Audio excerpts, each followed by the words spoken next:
definitely did not just hear a Steam notification for a completely different game than MX Bike. Right, hello gamers, welcome back.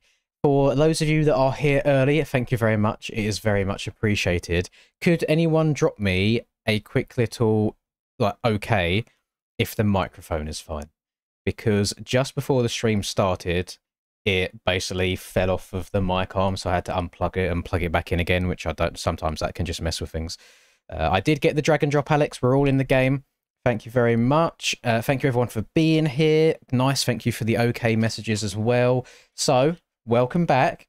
This is round number 2 of the NSP Supercross Championship, which is also on a pretty darn difficult track between you and I. Now, I'm a little bit annoyed at myself more than anything, because yesterday I had very, very limited time to get the track preview video made.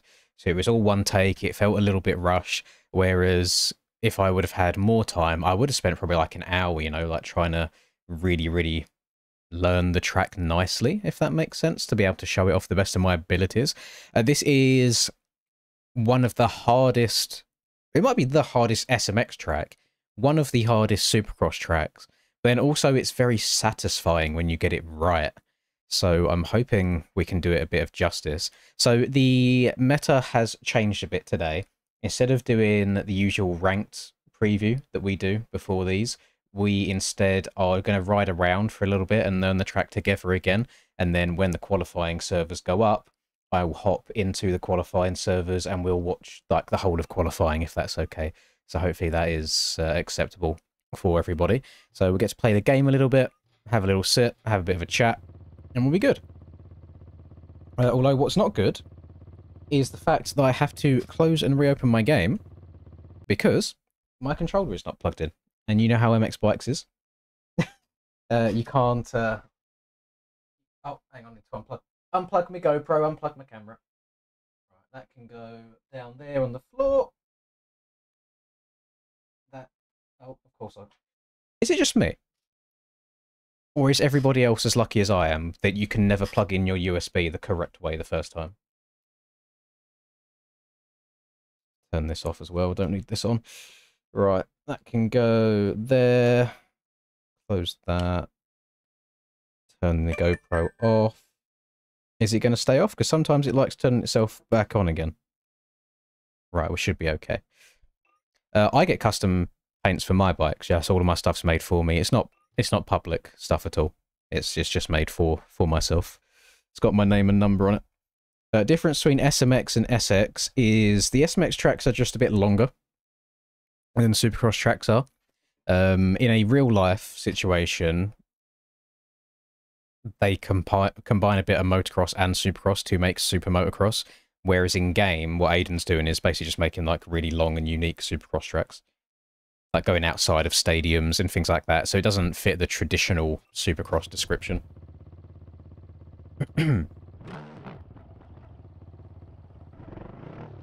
But I mean, this is Las Vegas.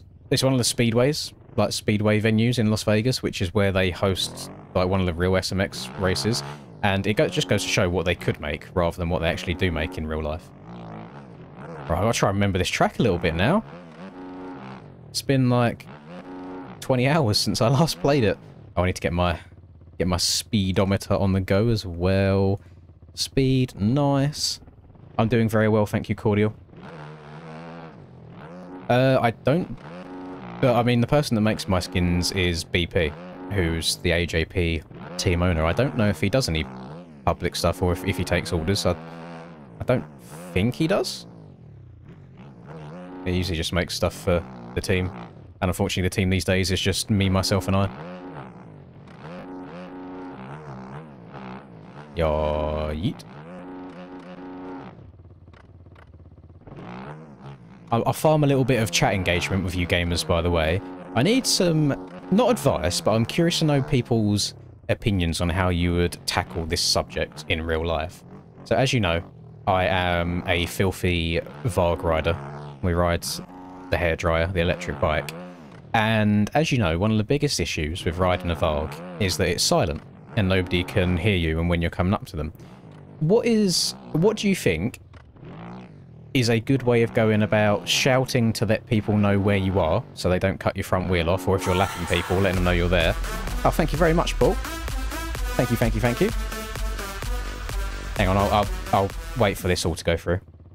Hey Mrs. Lins and vid was good. I did hear the Steam naughty I join and naughty I can't plug the USB in. First time I got a real job that pays well. 7.5 euro each. Well done, Paul. Very pleased for you. Congrats on the job. We're not allowed to say the job in the MX Bikes community. It's a censored word. People get scared when they hear the word job because this game is for the unemployed. But thank you very much. So yeah, sorry. Going back. How do you shout to let people know you're there without sounding angry at them? I don't know if it's possible to do a not angry shout, because I rode this weekend and I had a good race where I lapped some people, and I basically had to just shout really loud to let them know, to the point where one of the guys waited for me afterwards to ask if it was me shouting at him. And then we had this conversation. It wasn't an angry conversation at all. It was basically, I was just like, yeah, I can't hear you on the VOG, and I know they can't hear me either. And I was just reiterating, saying, yeah, I'm not like angry or annoyed at all. It's purely to let you know that I'm there. But how do you shout to let people know you're there without sounding like you're pissed off? Because all I can do is shout like whoa or move at the top of my voice when I'm coming up to lap somebody. Could get a horn, but then I would be having to move my hands from the grips every now and then, which I don't want to do because I can barely hang on as it is, because I am a fat fucker that gets arm pumped really quickly. Just I could scream brap at the top of my lungs, just make bike noises.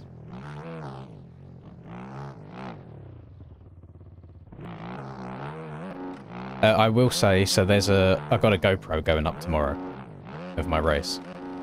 And I'd like to get all of my excuses out of the way now for my actions. Second to last corner, lapping somebody. I have taken the same line every single lap of the race. I'm hanging out of my arse because we're like 18 to 20 minutes deep in the race at this point. I got another person right on my booty cheeks trying to pass me. And I'm coming up to a lapper, and I scream at the top of my voice, telling him to move, even though there's like 4 other ruts that I could have gone in, but because I'm an absolute shitter on a bike, I just don't. So it's very embarrassing. I don't know what comes over me when I put a helmet on, because I feel like I'm very reserved 99% of the time, but then when I put a helmet on, I don't know, I just start shouting at people.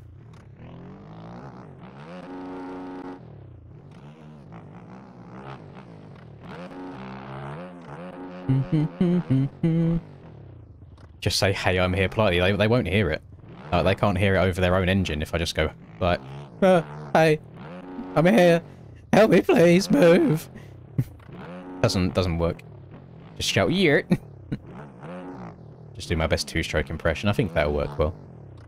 The good news is I don't have to do it very often, because I'm usually pretty stinky most of the time.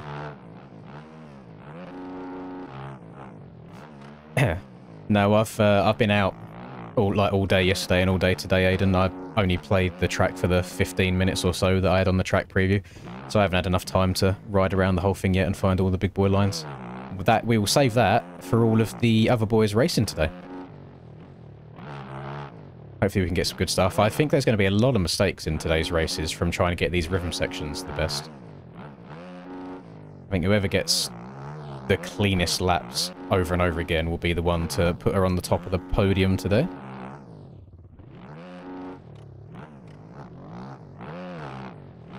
Uh-oh. Boing. I mean, I'm not gonna show you the GoPro that I'm referencing, but I will let you listen to what I said. I'm gonna turn it down a bit, because it might blow your ears off otherwise. Let me try and find the right spot. So again, just to reiterate, my best race since I've had this bike, last lap, someone right on my arse. Just throwing it out there before you judge me too much. Where was it? Right. How loud's this going to be? That's fine.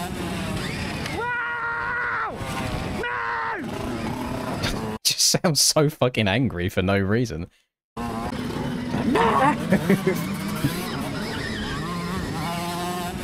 There's another 4 ruts I could have taken.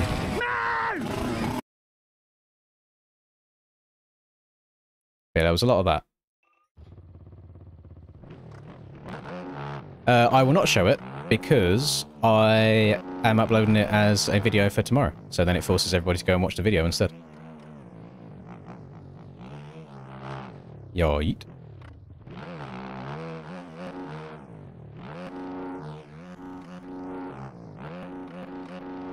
Burrup. And the funny thing is that that person that I was shouting out there, that I lapped yesterday, because it was pissing it down with rain all day today, and I am shit in the rain, he beat me today. I am the most fair weather rider on the entire planet. Give me a nice dry, dusty track, I'm all over it. Give me anything that's a bit wet and slippery. No, not going near it, no chance.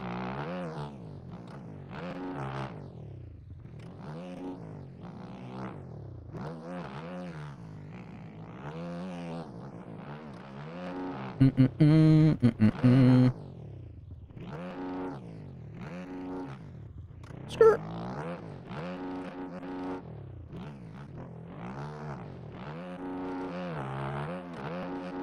It was an enjoyable track though, it's just the issue is that I live in the UK where it rains 90% of the time. But the amount of times, Aiden, the amount of times I go to a full 180 to the left there and I realise that it's not a full 180 and then I got to hook back over to the right hand side. Oh, okay.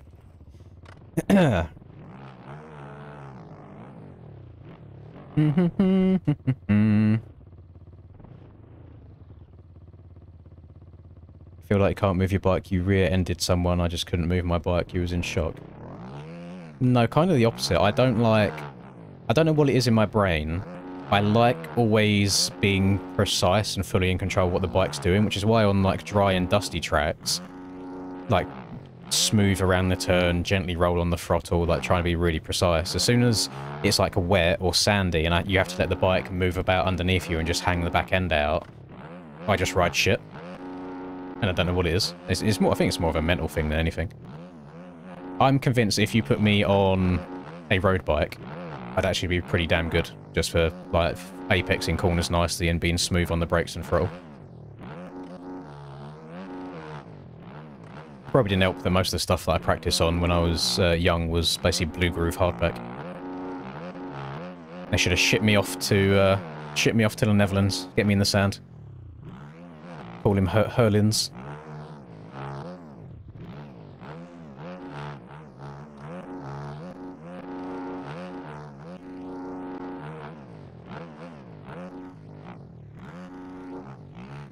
How long does a stream last? Probably... I wouldn't say any longer than 2 hours. The boys have, I think, 8... Is it 8 more minutes of practice, Aiden? And then they go into 30 minutes of qualifying straight after that? So, basically 50... Oh no, sorry, 37 minutes from now, it will just be Heat Race 1, Heat Race 2, LCQ, main event. And then the night's done. So it's really, it's not a long night on Sundays. Get beaten by a 14-year-old. I mean, I would argue this is probably one of the best jobs in the world, to be honest. And I did have a normal job for many, many years.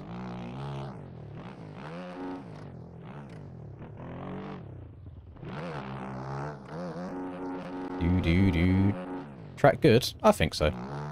This is one of them tricky ones where the people that are particularly good at the game and good at Supercross in general will have a lot of fun, and then people that are more beginner or they're not that great at Soupy tracks will absolutely hate it. Because it's a very, very hard, long Supercross track. But Aiden don't take no shit. He does not back down and make pussy easy tracks when people start complaining about the difficulty. Which we're here for. Inject it into the veins. Aiden, I'm guessing you can, like, quad your way through this entire section if you get a good run through it. Which I'm not doing right yet. Like, this section is going to be one of the biggest gain or lose time sections on the whole track. Is it necessary to sit as much as I do? I mean, I don't think I sit that much. I sit in the flat corners or the bowl turns, which makes sense, and then I sit just as I'm about to take off from a jump to soak up the jump. So I wouldn't say I sit more than you should. Where I do sit, it's beneficial to do so. If they was rutty corners, then I would probably be stood up a whole lot more, but because the corner's smooth, there's nothing wrong with sitting down at all. Front flip? Nope.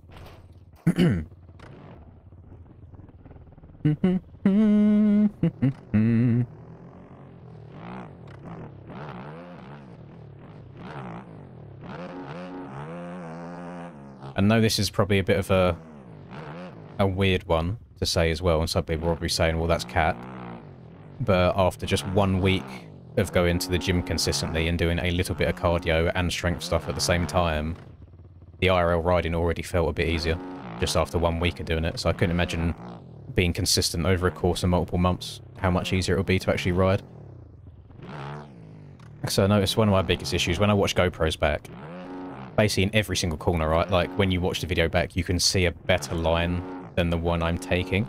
But because in the moment, I'm so unfit, and I'm like just trying to hang on for dear life, I don't have the confidence or the strength to then go about experimenting with different lines mid-race, or putting the bike wherever I want it to. I'm just taking like the safe or the easier option in most of the corners, which obviously loses me time over the course of a lap, but then over the course of the entire race, I end up saving my arms a good amount so I can make it to the end. So if I could get myself into a good enough place physically to where I could do some experimenting with lines on the track, I could probably save myself a good 5+ seconds a lap just in different line choices alone.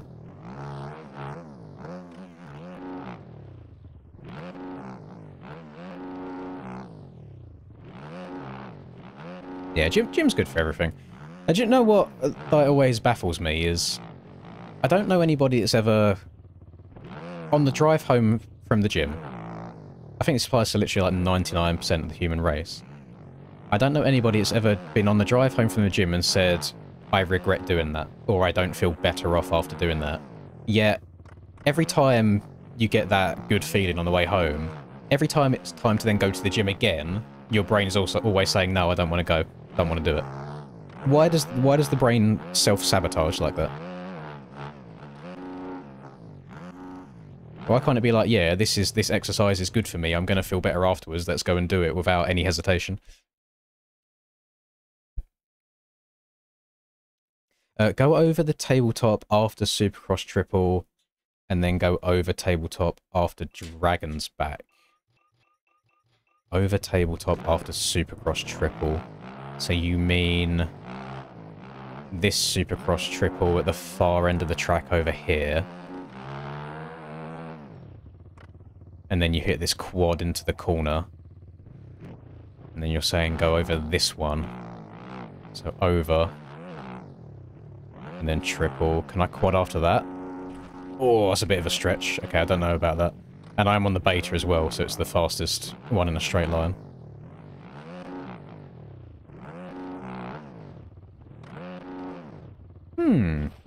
Maybe the quads that you can do are slightly limited. And then you want me to go over the table here as well. Oh, that's not easy. That's difficult. And then can you quad there? That's nice. Then you can double into the corner. You haven't got to single your way in. Probably also triple there from the outside. I reckon you might be able to triple in there and then step over after that.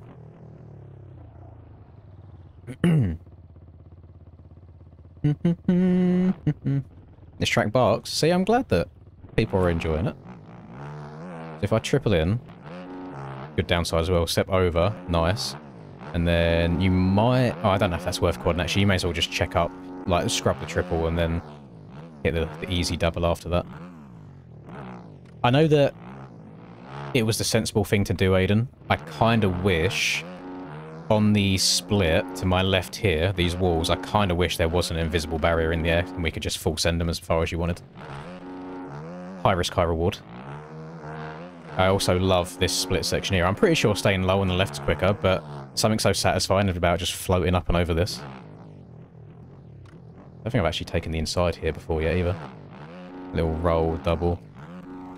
Actually, you have to stretch out the finish line a bit when you go inside. I prefer going outside and tripling before the finish.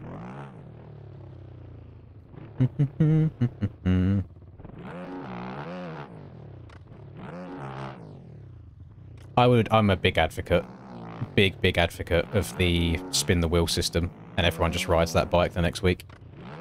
Because we have a meta now of people using basically the same bikes all the time, so it's no different in that regards.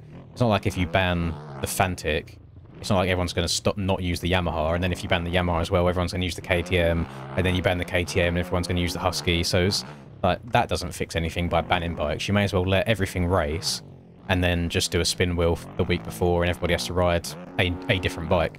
Like, imagine one round, everyone races on the beta, so you got insanely fast qualifying laps, but then you have like a really hard Moto2 because the bike sucks in a road, and then next round, everyone's riding a Suzuki, for example, which is a bit of a slower bike, but has a good, like, base suspension, but can be a bit twitchy in the road. And then the week after that, everyone's on a KTM, where it's got good speed, but handles the road the best, and it's just different characteristics.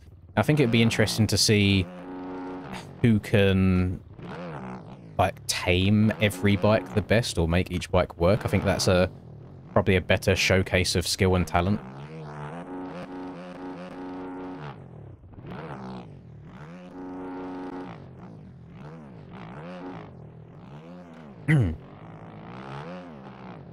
What bike am I getting after a Varg? I haven't thought that far ahead, to be honest. I don't hate it enough just yet. I mean, I've still got my Yami 250 4-stroke back home, basically, but it's like 4 hours away, so it's not easily accessible. But whenever all of the boys go riding together next, so whenever we're able to get together with Chai and everything, it's quite hard, because we all live, like, we're all from different parts of the UK, so it's whatever track ends up being nice in the middle for everybody. Whenever that happens next, I'm going to see if I can get my 250 with my Varg, so then on any given weekend I can kind of choose which bike I want to ride as and when.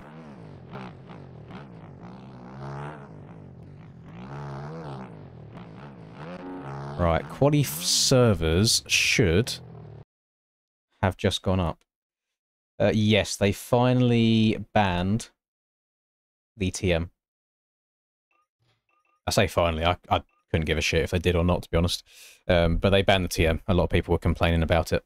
So as of Iron Man, as of the next round of Aerial, no TMs will be allowed. We're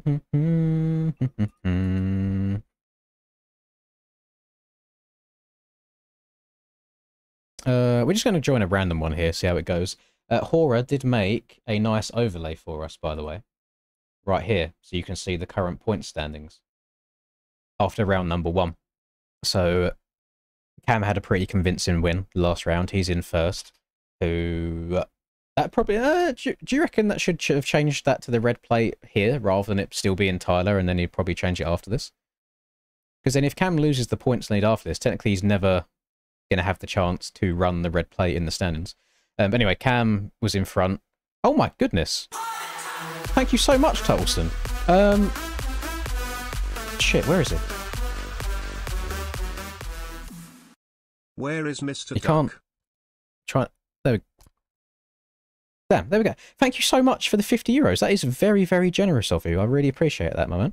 There you go. Linduck is... He's arrived just for you. Special request. So yeah, sorry, we got Cam was in first.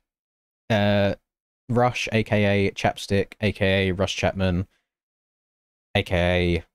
raced for Jesse Mullions on Sim many, many years ago and got banned, a.k.a. is really good at MX bikes now for some reason. In second, Jake, who I have no idea who this is. This isn't Jake Jr. This isn't one of the twins. This is a completely different Jake. Managed to finish on the podium last week in third.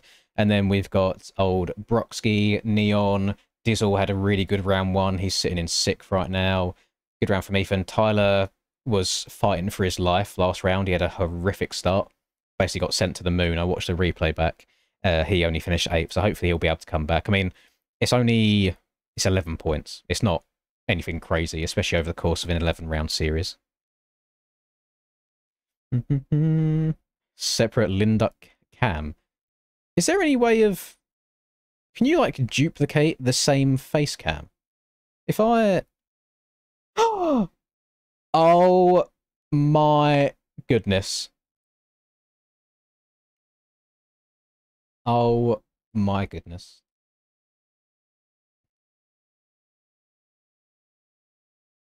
What an amazing day. Oh my god, I've almost knocked my can of Pepsi over. Need to try and align it with that white border or it's going to trigger me. There we go. Special Linduck cam at the top. For some reason, I thought it wouldn't let you duplicate the same camera. I thought it'd be like, oh, this camera's already in use. Right. Oh, shit. I did not join as a spectator. I'm just not going to run a lap. That should be okay. We've got Brock in here. Now, we've got a few fast boys in here, actually. Let's hop on for a little bit of qualifying. Where is... There he is. Brock's in the pits. He does not want to qualify right now. Brock is currently jorking it double-handed in the toilet rather than getting some laps in. So we will watch Mr. Rush Chapman instead and see how Rush does. Minimise that. Bring that up. Bring that up. Nice. I'm going to turn this down a bit in my ears because it's very loud for me. We love Linduck Cam. Lovely. You want to see a Brado top 5 today? Well, I don't know if Brado's just not spending as much time on the game recently or what, but he's not been doing much on the outdoor side of things, so in which case I'll probably just put him as maybe just a good Supercross guy.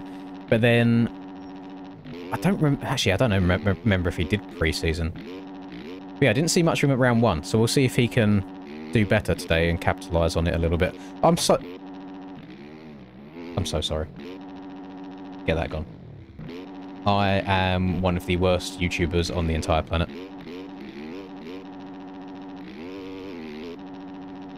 Right. Let's see what Mr. Chapstick can put down. I think the qualifying times are going to be so spread out because I don't see many people do it, like, not doing stuff like that. So it wasn't a massive mistake that Rush just made, but just tagging those tyres on it a little bit will cost you time. And because it's literally over a 2-minute long Supercross track, there's so much time and so many rhythms to try and get right. Oh, that was almost quite a nice inventive line there. There you go, Rush has just gone to the top with a 2:10, and you saw it wasn't a perfect lap by any means. Brock riding now. Brock is riding. Let's hop on board for him for a bit.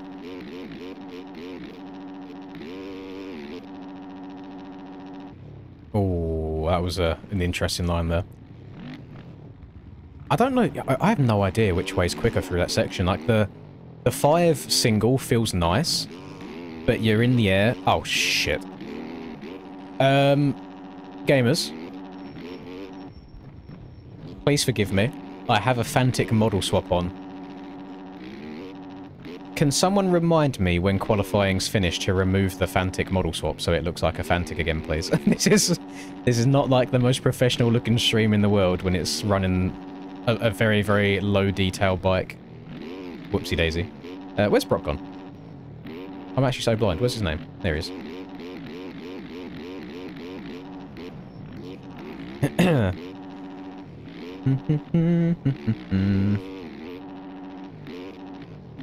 See, I'm not sure how well the Duck would do in Supercross, as he does not have any opposable thumbs. Might not be great. Send you the Fantic model. You can just get it off MXB mods. You don't need me to send you it.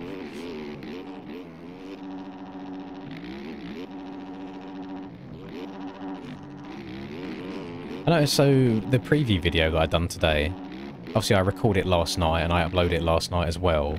And as of last night, the track didn't exist on the shop, so I can't link the track. And obviously I'm out all day today, so I'm just doing stuff off my phone if I do look at YouTube comments at all. And multiple people was like, can you give us a track link? And it's like, is it that difficult for you just to load up the shop and see if the track's there? Like, do you have to be spoon-fed everything? But obviously I can't reply that, because then that just makes me look like an arsehole. So I just don't reply to it. It's like, I can only do so much from my phone. Was I playing Farm 14 in the HRT OEM server? It was not me. No, it was not me. I know I do have a lot of impersonators these days. Check their MMR when you bring up the chat, so the score next to the ping, mine's like a 1052 or something like that. The other way of telling it is I don't ever really run my real name in public lobbies. In aerial events, it's here because it populates through my MXP. But right now, for example, my name in game is Mibumba, so anytime in lobby it'll be that. But no, it was not me. And I hate that I do get impersonators a lot because you can't control what people do. So people can just like do or say whatever they want, and then it kind of reflects badly on me.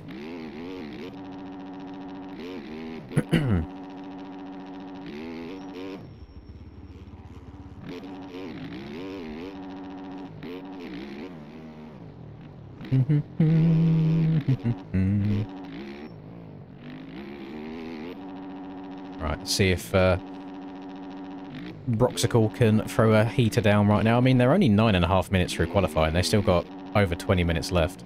So plenty of time for him to get a solid lap in. Yeah, I mean, looking pretty good through the whoops. Oh my goodness. Almost kamikazed. Tripling in there's quite nice. And then gets that quad afterwards. Oh, if he could step onto that table, that would be huge. He's going to triple in. Yep, triple again. And then depending on how well he downsides this next Supercross triple, he might be able to quad. Nope, tag the back end. Not going to get it. Still went for it. Oh, came up short. Bounced into the corner. I don't know how he survived that. Then triple. Is he going to quad this? Nope, checks up again. Triple again. Triple one more time. Busts out a quad midsection. Got over that easily as well. Looks like he even scrubbed it a tiny bit. Like, didn't go full stretch.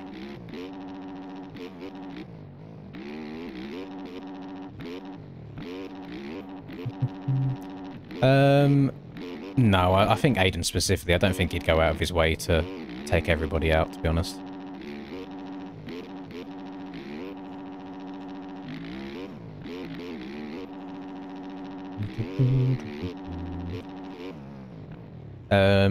I don't know what you can do really in generic public lobbies, but one thing... Actually, one thing you can do is if you load up the MXP ranked website, if ever you find impersonators, for example, if you load up the MXP ranked website and like type in Aiden, there'll only be so many people with that name, so you can work out which one is the real one based on their like positions and scores and stuff. So then that kind of means you can find out who the impersonator is, and then I guess you can report the impersonator if you want to for impersonating and riding shit, taking people out, and then they can just get blacklisted. There is a period... I could do it again, actually, to be fair. I messaged Insane a few years ago when the impersonating was, like, really, really bad. And I was like, listen, can you just ban everybody using my name? Because I've got sponsors in my name. It makes me look bad. And he was just like, yeah, sure. So he blacklisted everybody that had the name Linz in game, except for me. So I probably could just do that again at some point. But they do say imitation is the sincerest form of flattery, but it's still quite annoying.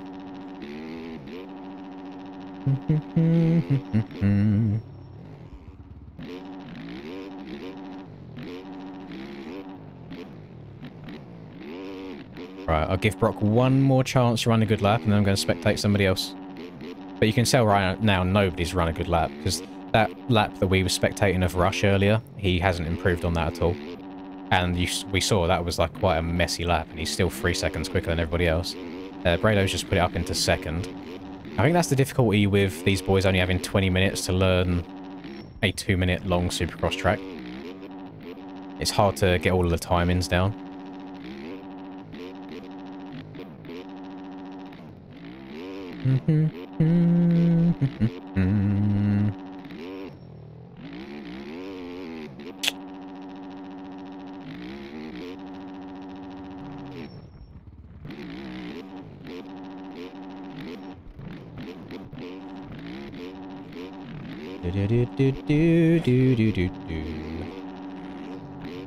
I would like to throw it out there in advance, Michael. If you are trying not to troll just in general, usually lying about that sort of thing doesn't make you many friends in the community. I'm not telling you what you can and can't say. I'm just throwing it out there that things are very easily provable, if that makes sense. Rush has improved his time by a second, or like 1.3 seconds actually. He's gone into the 209s right now.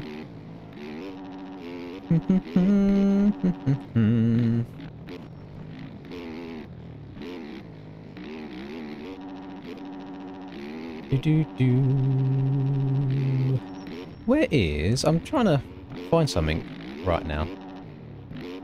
I can't... Oh, here it is. Never mind. Right. 2, 3, 4. So... Done. Results. Done. And then scroll. Done. Results. Done. Scroll. Done. God, this is a pain in the ass. I wish there was an easy way of seeing stuff like this. Scroll. Done.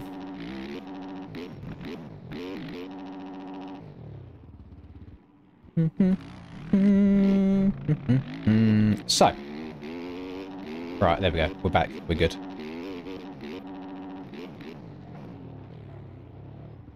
So. Because I'm really petty, and I just like calling people out on their bullshit and their trolling. So Michael, unless Michael is skills in disguise, Ashton in disguise, skills again in disguise, or Finn in disguise, Michael did not win anything at Redbud in 2023. There you go. Petty moment done. Right. Sorry, I said last lap was going to be my last go watching Brock. This will be the last one. If I watch him till the end of this one until he crashes, then we'll hop into another server, see if we can find Cam or Tyler, see what he's doing. Rush is getting to grips with his track pretty damn quickly. He's on a 208.4 right now. And based on Rush's mentality in aerial, he is more of a... Not slow and steady is not the right word, because he's not going slow at all. But he's a very patient player. And I think that's going to benefit him quite a lot around here, because instead of going for like a massive quad each lap that might potentially ruin the entire lap, he is probably just getting multiple solid, smooth laps in, which will also help him from a racing perspective. I mean, Brock is schmooving right now.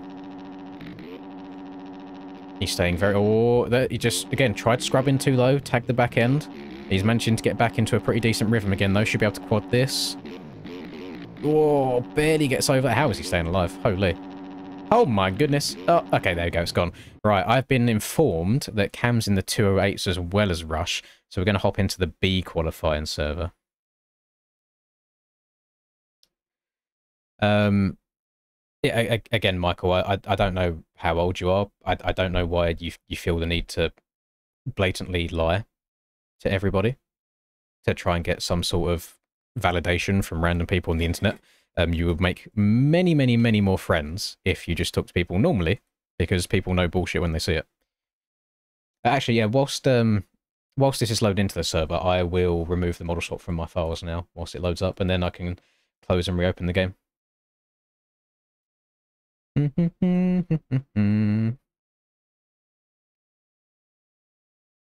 Although MX Bikes does like being the front thing on the screen, so I'm trying to open my documents right now and it won't let me. There we go. Right, Paboso, MX Bikes, Mods, Bikes, MX1. Where's the 2025 Fantic? Date modified. Model to there. Delete. Right, okay. That should be good moving forwards. Oh, we actually... Wait, you said... Somebody said Cam was in a 208 in Group B. I just... Unless I joined the wrong group, like by mistake. I thought this was Group B that I joined. Splash is at the top right now, so he actually has a lap time that is just quicker than Rush's. So qualifying's actually going to be closer than I thought. And then Willie's in second right now. The neck gets you. Yeah, the neck is hella boofed, isn't it? Did I see what Skralix uploaded to MXB Mods? No. What's he done? He was quiet for a while. He's not causing random drama, is he? Skralix's P... Oh, little PKZ locker. I know that he... Rumour, by the way. I cannot prove or deny this. This is all I heard on the grapevine. I heard that he was paying somebody to try and reverse engineer the original PKZ locker so he could... Not so he could, so the community could get, like, all of the stuff for free from, like, the shop and everything, as long as one person leaks it. Oh, it's just a PKZ lock tool. That's it. It works on Windows. It is unable to be reverse engineered. Oh, actually, just as I say that, let me... Unable to be reverse engineered. It is fully compiled binary tool. I asked Proboso for permission to publish this last year and was told not to, but now that I see this same tool is being sold for $1,000 to individual members, I did not know about that. Oh, we love some MXB gossip. I wanted to go ahead and do something that will benefit the community. Consider this my final contribution. Full-time business, not in this game. There's no fortune as well. I mean, I don't see anything wrong with it. That's the first I've heard about people being sold a different PKZ tool. Or other people trying to reverse engineer Proboso's one. I mean, that's MTG's around the corner. I couldn't care if the game goes to shit tomorrow, to be honest. Like, the game's in the worst state it's been for a long time.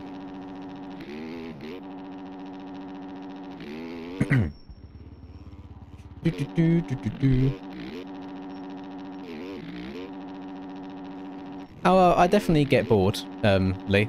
The only... I try and limit my screen time on the game quite a lot these days, just for that exact reason, so I'm still somewhat interested in it. But yeah, MTG's around the corner, so hopefully it'll be good.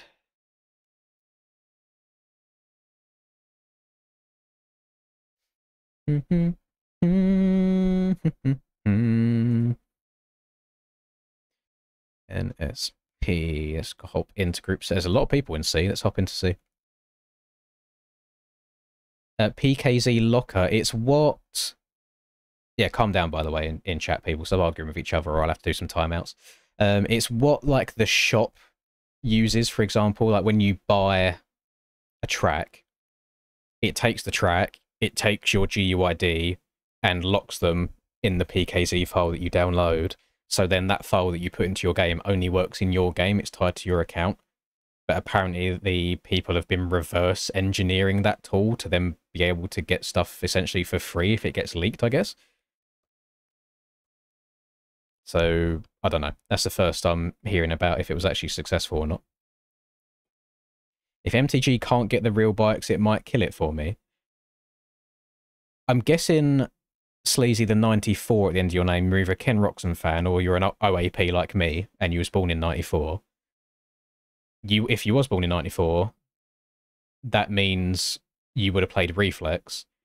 Reflex didn't have real bikes, it didn't have the licensing. It's just licensing, I think, for the names. I do see a world where even if MTG can't get the names, they can still use the models, and it's like based off of a lookalike.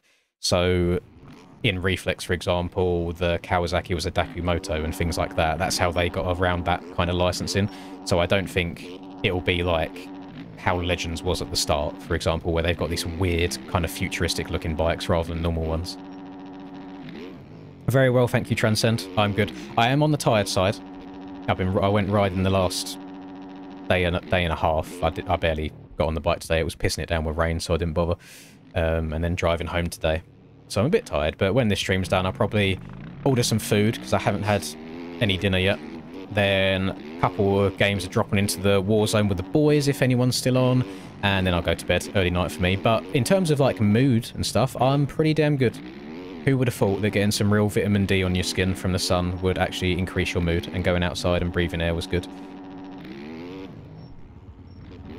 Well, so I've got still the footage that went around of MTG like a few months back of just the bike and that one track is all that I've had the chance to play myself as well. But based on that, so that bike is based on a Honda, but in the game it's called the VMX. It's not called like a CRF or anything, for example. So you get around the license in that way. So it looks like a Honda, but it isn't a Honda. They're not pretending it is. It's like an iteration or like inspired by, which is how you get away with that from a legal sense. So they could just do that across all bikes. If they have the ability to model all bikes from day one, and let's say you've got a VMX 250 and a VMX 450, just one bike. That's all it is. Like, it's just one engine. That's exactly what you use. But then you can change the model to look like all of the other real-life bikes. I'd be A-okay with that. I don't even mind if they haven't got, like, 10 different manufacturers that all have different handling or speed. I kind of want things to be equal, because from a video game perspective, it would probably make better racing, and there's no metas in that regard that way. There's no, like, one bike is better than everything else. You just get to look how you want to look. I think that's probably a good way of going. I haven't opened up the July post. Again, I only saw it on my phone yesterday, but I saw the screenshot that they took, and it looks very pretty. Looks good. Let's see if Mr. Steiner can run a burner. So he's choosing to go on-off there. Triple. Is he going to be able to quad off of this? He does. He's going to triple. Yes. Triple again. Ah, came up a bit short. Oh, 5 minutes left. Right, let me go and have a look at Group D as well. I think that might be where Cam and Tyler are sitting. I don't know the exact level of modability of MTG, because last time I asked them, they said they were still in internal discussions on the level they want to go to. Without me having the correct information in front of me, please do not take what I say now as gospel. It is purely speculation. I think they would go the iRacing route to where people can make their bike and gear look however they want themselves. They can, like, same as MX bikes, where you can create graphics or create gear and download gear. I think that'll all be completely customizable. But I think from the track building perspective, they would do what iRacing does, where only the developers of the game make the tracks for the game. But I believe them tracks would probably be released on a very frequent basis. So it's not like you're going to go multiple months at a time without any new tracks. I would even argue that there'd probably be at least one a week, for example, of new tracks being built in the game. So I don't think things would get stale from a track perspective. But then also what I have just said is not set in stone, and I don't know. Maybe they do open it up to let other people make tracks in the future. No idea. But I do see a lot of people saying, like, on Instagram comments, I know Instagram's a bit of a cesspool, and so's TikTok, but I see a lot of people saying in those comments, oh, if there's no custom tracks, the game's going to be dead in a month anyway. But it's like, there's so many people, like, iRacing is so popular still after so many years, and they don't have custom tracks. They have just the developer tracks as well. Didn't think of doing that, what Cam's just done there. That looks very sexy. Don't know if it's faster, because he ends up having to single into the corner, but it looked nice. You could so I think a lot of the reason for that I don't think they're going to go the custom track route as well is because you forget that the game is also going to be on console. And it probably makes life a lot easier having everybody on all platforms on the same tracks rather than PC having one audience and a bunch of servers, console having separate. But what some console games have done, like Fallout and like Skyrim, is they have developer-approved mods. So if you are playing those games on PlayStation or Xbox, there is a mod menu built into it, and you can download those mods on console still. So you could even see a future where you can submit custom-made tracks to the MTG team, and then maybe they give the green light and the go-ahead. The only thing I don't like about a track editor suggestion, like JB just said, is I don't know if it's just because of the Supercross games have left a sour taste in my mouth, but the Supercross track builders looked pretty shit to me, and I don't want that to be the case. If it was like MX Simulator's track editor, it would be sick. Like, Sim's got a great track editor. But yeah, I think best of both worlds is if they don't go 100% dev-only stuff, and they went most of it being developers do tracks, and then a little bit on the side of developer-approved tracks that the community have made and have submitted to them. And then at least that way, you guarantee the highest quality. You then also push out the same custom tracks to all platforms and all users. And one thing that I would love them to do, if they can do it properly, which is something that everybody has told Poboso to do, but he refuses to do it, I don't know why, is just make use of the Steam Workshop. Or if not, have a separate, like, mod client to where all of the mods get uploaded to it, and I just press a button to download a track. I haven't got to go downloading, drag and dropping into files. Like, imagine how nice MX bikes would be if every OEM update, you just press done on Steam and it does it for you and it puts it in the game in the right place for you as well, life would be so much better. Hello, Aiden.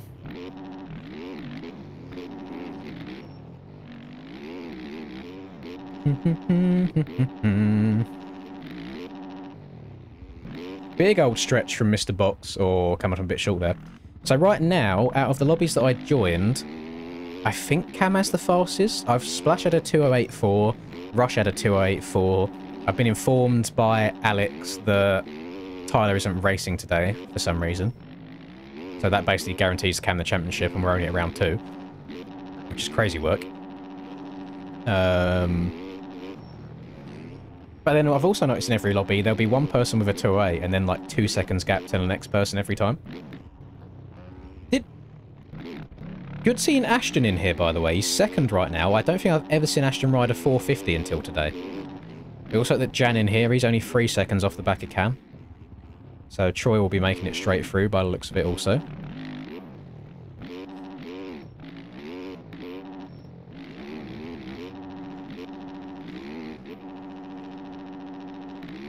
Aiden, is...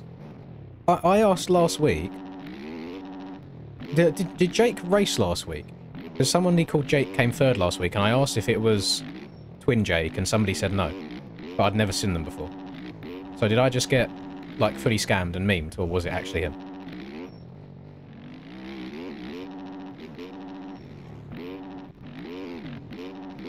Oh, it wasn't him? Okay. That's going to be difficult. We're going to have 2 Jakes racing today, by the looks of it, because the other Jake also was going pretty good in the other quali session.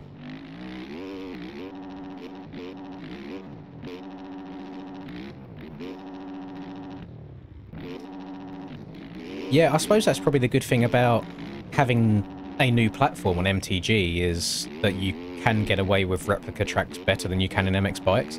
Because the reason a lot of the aerial tracks so far this year, in my opinion, have been shit for racing is because of how fast MX bikes lets you go. You're wide open everywhere. Like, the game and the OEMs combined, you can just tank everything. Like, the bikes are so capable, and the suspension, I would say, is maybe too good. Whereas MTG, the raw gameplay is so much slower. Like, you have to take your time. So then they can scale the tracks more like real life, and they can add more braking bumps like they do in real life. So I think we're going to be in a better starting position overall. Dan said it was him. Was he running... What did... can anybody catch me up to date? Because I had my fair share of drama back in the day. But I try and stay out of it for the most part now. Can anybody update me on, first of all, the reason why Dan got banned, but then also why he's then not banned on this, and if he's not banned on this, why he's using a different name?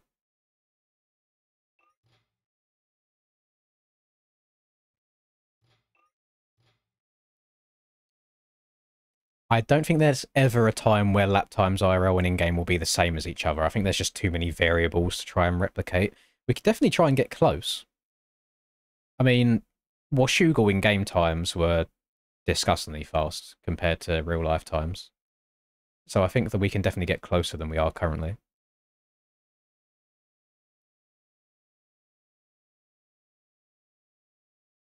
Oh, okay. That was a bit silly to do, if he wasn't banned in the first place on his normal account. But then why has he changed his name to Jake in this, unless he's still using that guy's account? That's very strange. Because he's not banned from this. It sounds like he's just banned from aerial only. Very peculiar.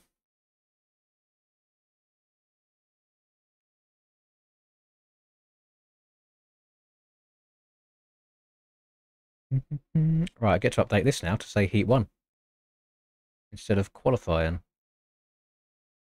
Nice. Usually this point onwards for the rest of the night is pretty damn quick.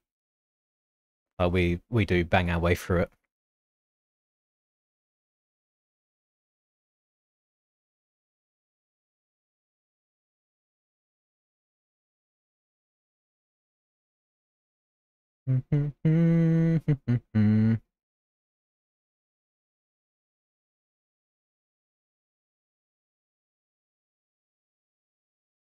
Seen a few people in Discord upset about the length of the track. Like, they forget where they are halfway through a lap when they only have 20 minutes to learn it and then 30 minutes of qualifying. Skill issue, I guess, because some people were able to do it in time. But I do agree. I mean, I said before we started, it's really difficult to try and learn a track that quickly. But I guess that's part of the difficulty of it as well. I mean, Aiden never sets out to make the easiest tracks in the world. He wants stuff to challenge people. I did not, Cam. I'll be honest. I was watching people, but I wasn't like actively watching them. I was just yapping to chat most of the time, just with it in the background on the screen. After Outdoors, am I done competing on bikes? I don't know what's left after that, to be honest, Cray, before MTG comes out, and unless there's any like fun off-season series. My issue right now with competing, aside from how piss poor the tracks have been for me, because I would have loved to compete on the GP tracks, they were great. But with how the tracks are now, they first of all don't excite me. They get very boring because you learn the track in 3 laps in testing, and that's it. It's the same for the rest of the night. I don't like losing. I'm a very sore loser. I'm now at the point where I know that I'm not going to win anymore because everybody else is just that good, and I can't bullshit my way through the race on consistency because the tracks are so easy and nobody crashes. And then I've been playing the same game for like 5 years and have almost 5,000 hours, so I'm going to get bored of it eventually. So there's a lot that goes into it, to be fair. I enjoy doing the weird shit. Like, I love doing Krakenberg runs with all you boys, for example, but it's just not popular, so there's no like huge request for it. Hello, Sober.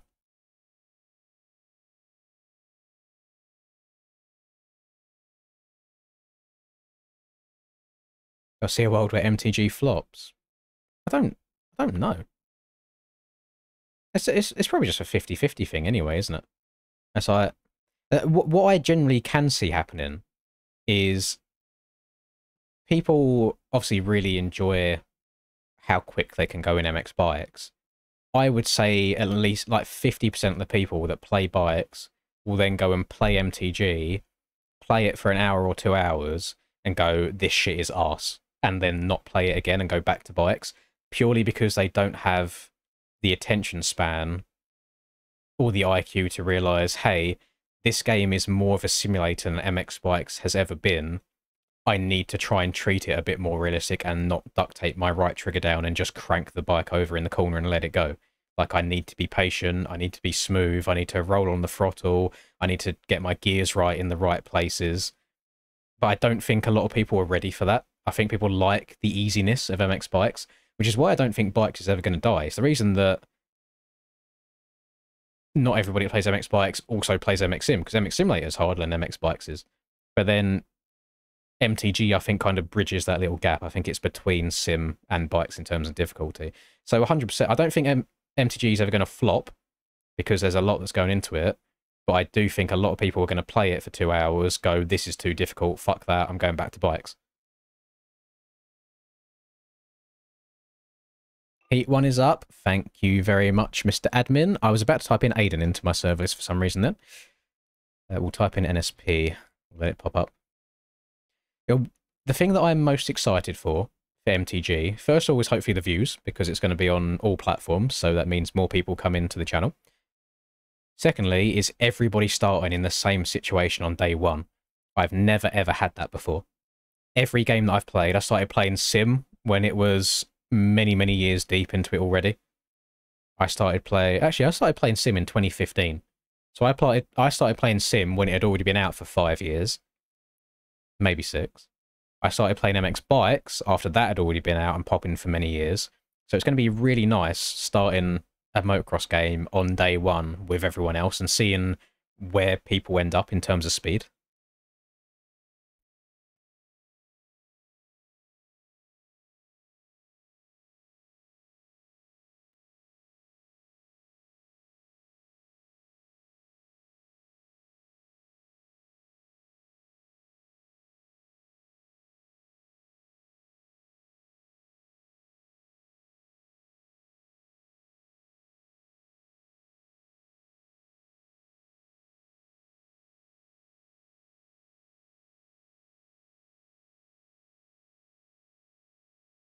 Oh,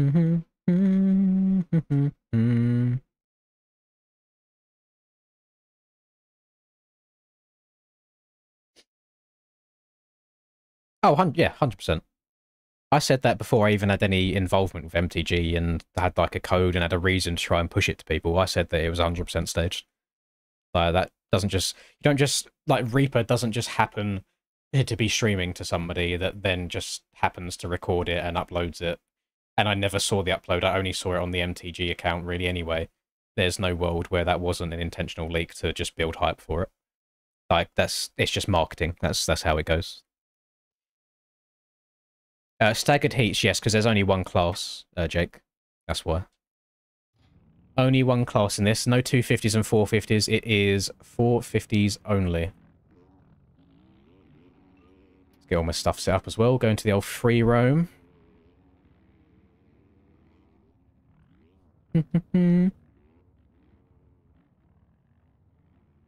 It's easy to do your own server. Yeah, you just go on multiplayer and host world and that's it. And as long as you've all got the same mods installed, you should be able to join. If it says missing bikes or tracks and stuff, then you haven't got the same thing. If it says connection timeout, or do you mean MTG? If you're talking about MTG, I've got no idea. No, that is information I do not have at all. I've purely just played a very, very early alpha build of the game, and that's it.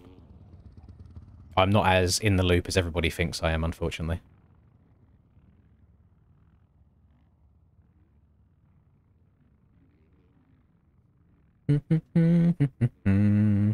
Len's winning the first chip. No chance. If I can't win any more MX Bikes chips, imagine how much harder it's going to be when you have all of the cracked PlayStation and Xbox kids also playing the same game as you as well. If it's connection timeout, then you're just fucked, to be honest. Like, if you're not on a dedicated server, connection timeouts happen a hell of a lot, and there's nothing you can do about it. It's just, you're either lucky or you're not, depending on where you are in the world. That is a hell of a lot of Yamahas. Holy moly. What am I looking at here? We've got a Fantic. Okay, we've got Danny on a Fantic. That is a lot of Yammies. I mean, personally, I think Troy should go back to the Suzuki. The old bright pink G Fuel graphic Suzuki. If he was a real goated gamer, that's what he would do. Here we go, gamers. Which way did... I haven't even seen where this start goes. Right, one... Oh my god! Let's hope nobody crashes here. I don't know if people... That guarantee... Hang on, I'm setting up the camera right here. I guarantee people are going to go straight in this way and not carry on turning right.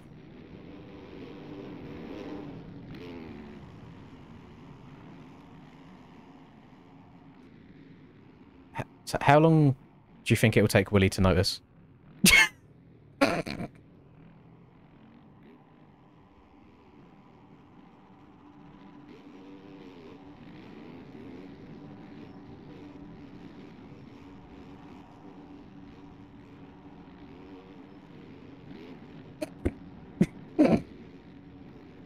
So I think Willie might be in the LCQ, unfortunately. That's just... Boys, like, surely we can see the white lines here, please. Oh, okay. No, right. Who's out in front after we've had a bit of fun? Let's have a look. We have got a Wild Brock Williams getting the lead early on. Lovely stuff. Followed by AS, who I think AS and AL both get really good starts in all the races they do. They do tend to drop back just a bit. But they put themselves in good positions to begin, so doing what they need to do early on. Ashton up here as well in third, Dorian with a good start also. The Jan in a solid P4? P5 right now. Let's hope he can keep it up on two wheels, not make too many mistakes. He'll see himself right through to the main event. Danny in 6th, Oti in 7th, J-Will in 8th. And then we got our battle for the final transfer spot right now with Mr. SPX Performance himself. And Eggshit, although Eggshit just made the pass around J-Will. He's going to move himself up one position. Splash going for the quad. Or gets the old twofer in one corner. Does he get it? He's kind of split the difference there. He's side by side. This just turns into Red Bull straight rhythm at this point. Getting some nice quads on the go. Going to go triple the go. Oh, little nose bonk. Keeps it up on two wheels though. Goes on, off. Actually benefited him a little bit. Jumps over Oti. Brado trying to get through as well. Oti off the track.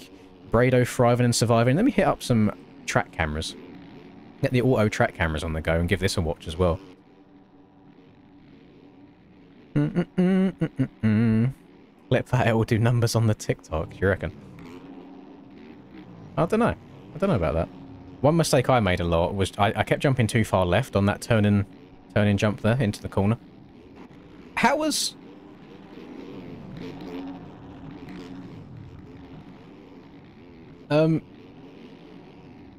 Chat, is timing boofed?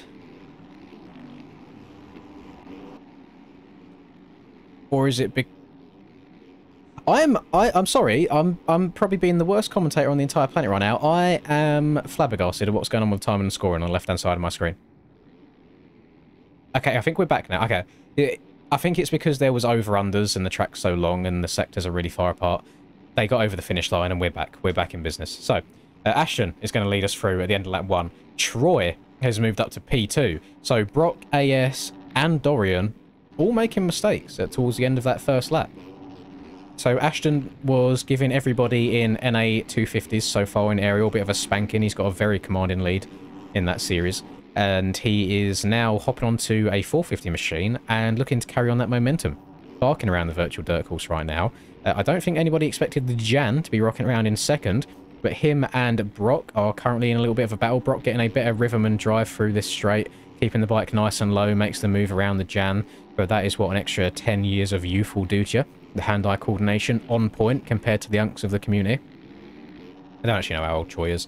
I'm just kind of throwing him in the same boat as me and Reaper, even though I know he's younger than both of us. But it makes me feel a bit better about myself. Splash is moving his way up a little bit. He's up into P6 right now. Troy's the Deegan of MXB. In what capacity?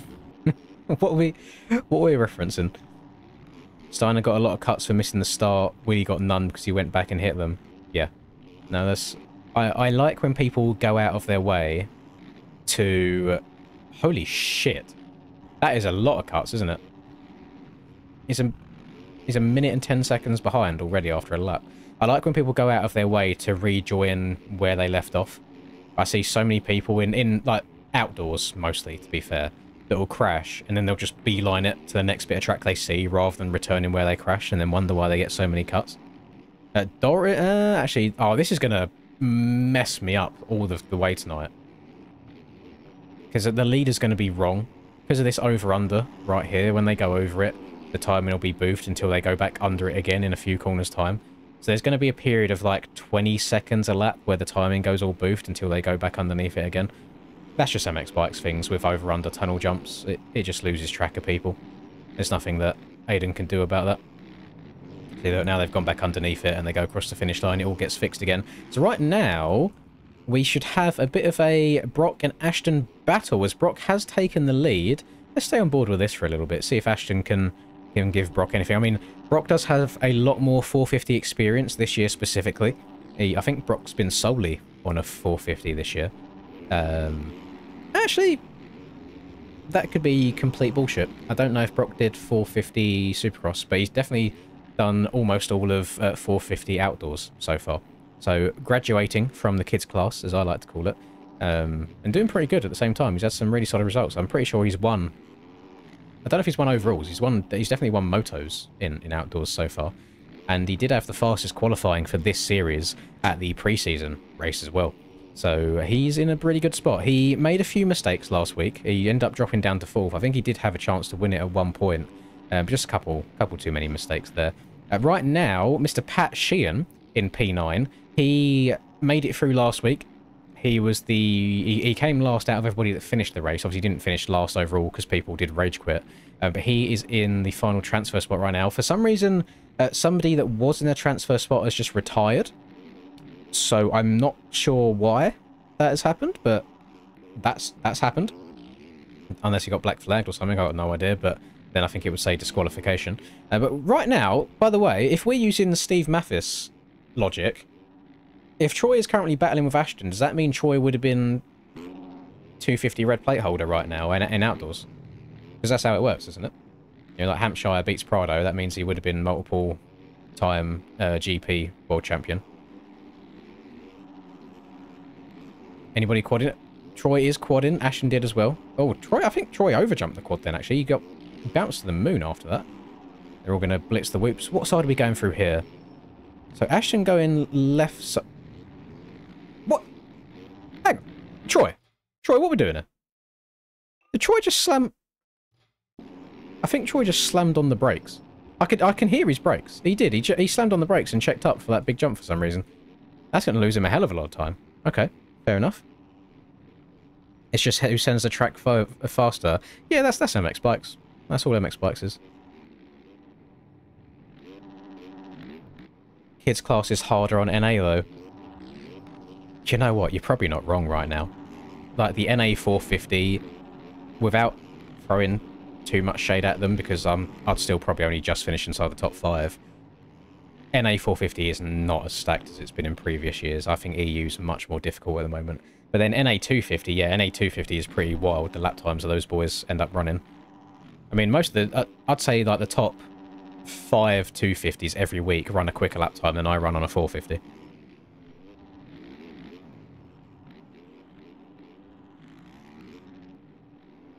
Like, I would absolutely stink up the place on the 250s. But the...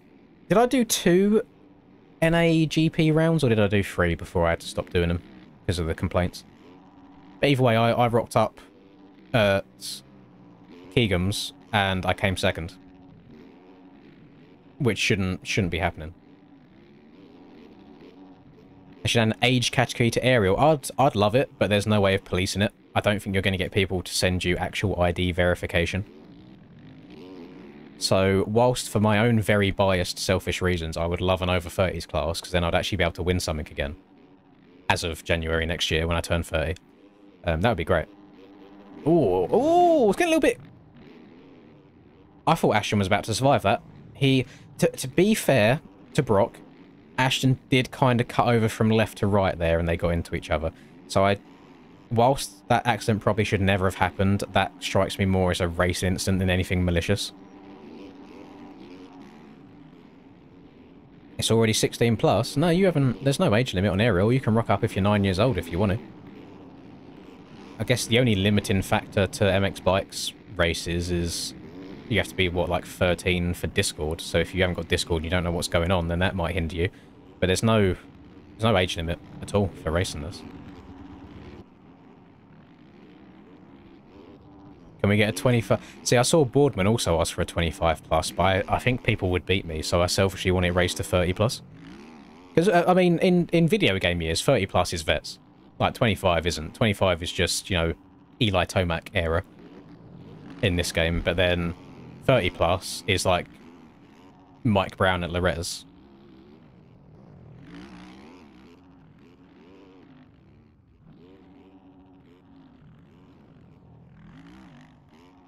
So there you go. That was heat number 1 done.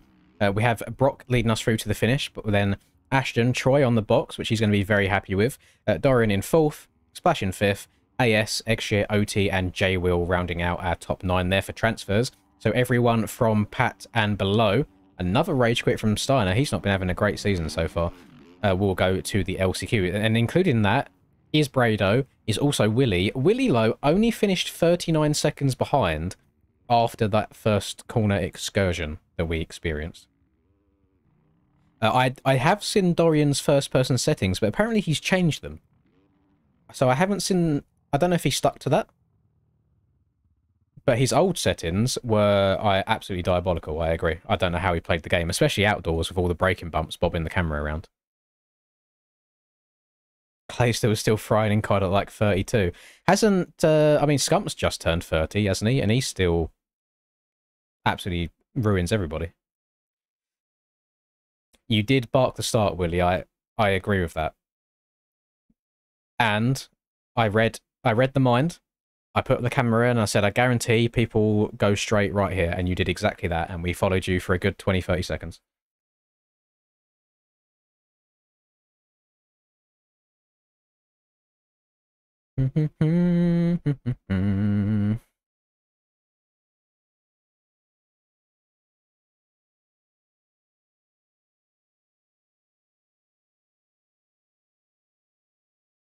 But what I respected, Willie, is that you went back. Once you realised you messed up, you went back to where it went wrong and then done it correct. You didn't just like cut across the track to try and find the quickest way to get going again. Right. Oh, Aiden, have you set this up for enough people for me to join as a racer rather than a spectator? Or do I need to leave and rejoin as a spectator? I'm not with it today. I've had a busy last 2 days and my head's not fully in the game. So I apologise for any mistakes that I'm making.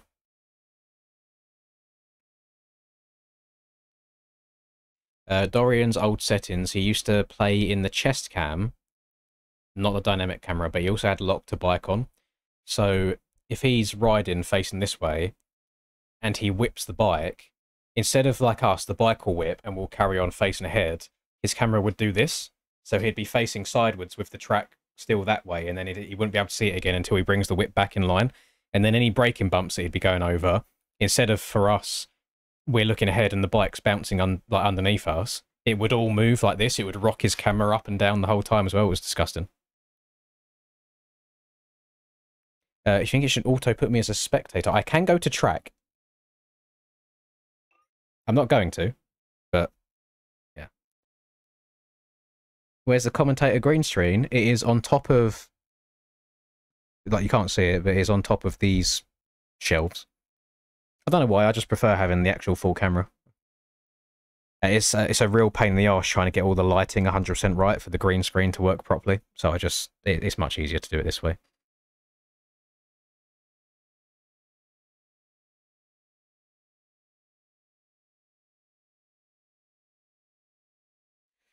MTG is kind of subscription based. So you buy the game and you can play online with your friends, do whatever you want without spending another penny. But then if you want to do the esports side of it, you then have to pay something like $5 a month to do the proper servers with like rules and everything. I don't know what else is included in that. Like, I'm sure that you get much more than just being able to race in pro races for a subscription, but I think that's probably the way to keep most of the dickheads out. Like, you guys have seen what state public lobbies are in at the moment in this game. Like, people just don't care. Like, a group of kids just get on each night and absolutely punt everybody because they find it funny, and there's nothing you can do about it. Whereas I think that subscription-based service online, if you wanted to do it, keeps a lot of the riffraff away as such.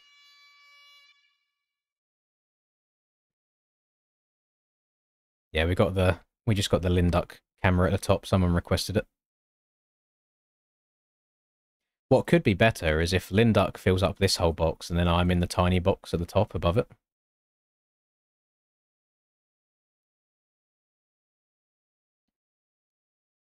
Right. We are Heat Race 2. Replay, free roam, bosh. Bosh. So hopefully people were watching the stream there and we won't have the same set of mistakes in turn 1 as we just had. But we do have Cam rocking the red plate machine now after he won round 1. Looking very nice there. Very nice. Here we go. We're gonna stay above them this time and watch everybody from above. Going well, thank you, Daniel. Welcome to the stream.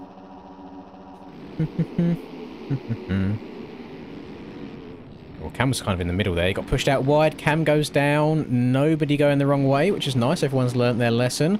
Jake getting the whole shot, followed by Rush. Rush has an inside here. Is he going to do it? No, he just filters in behind. Nice and smart to begin with.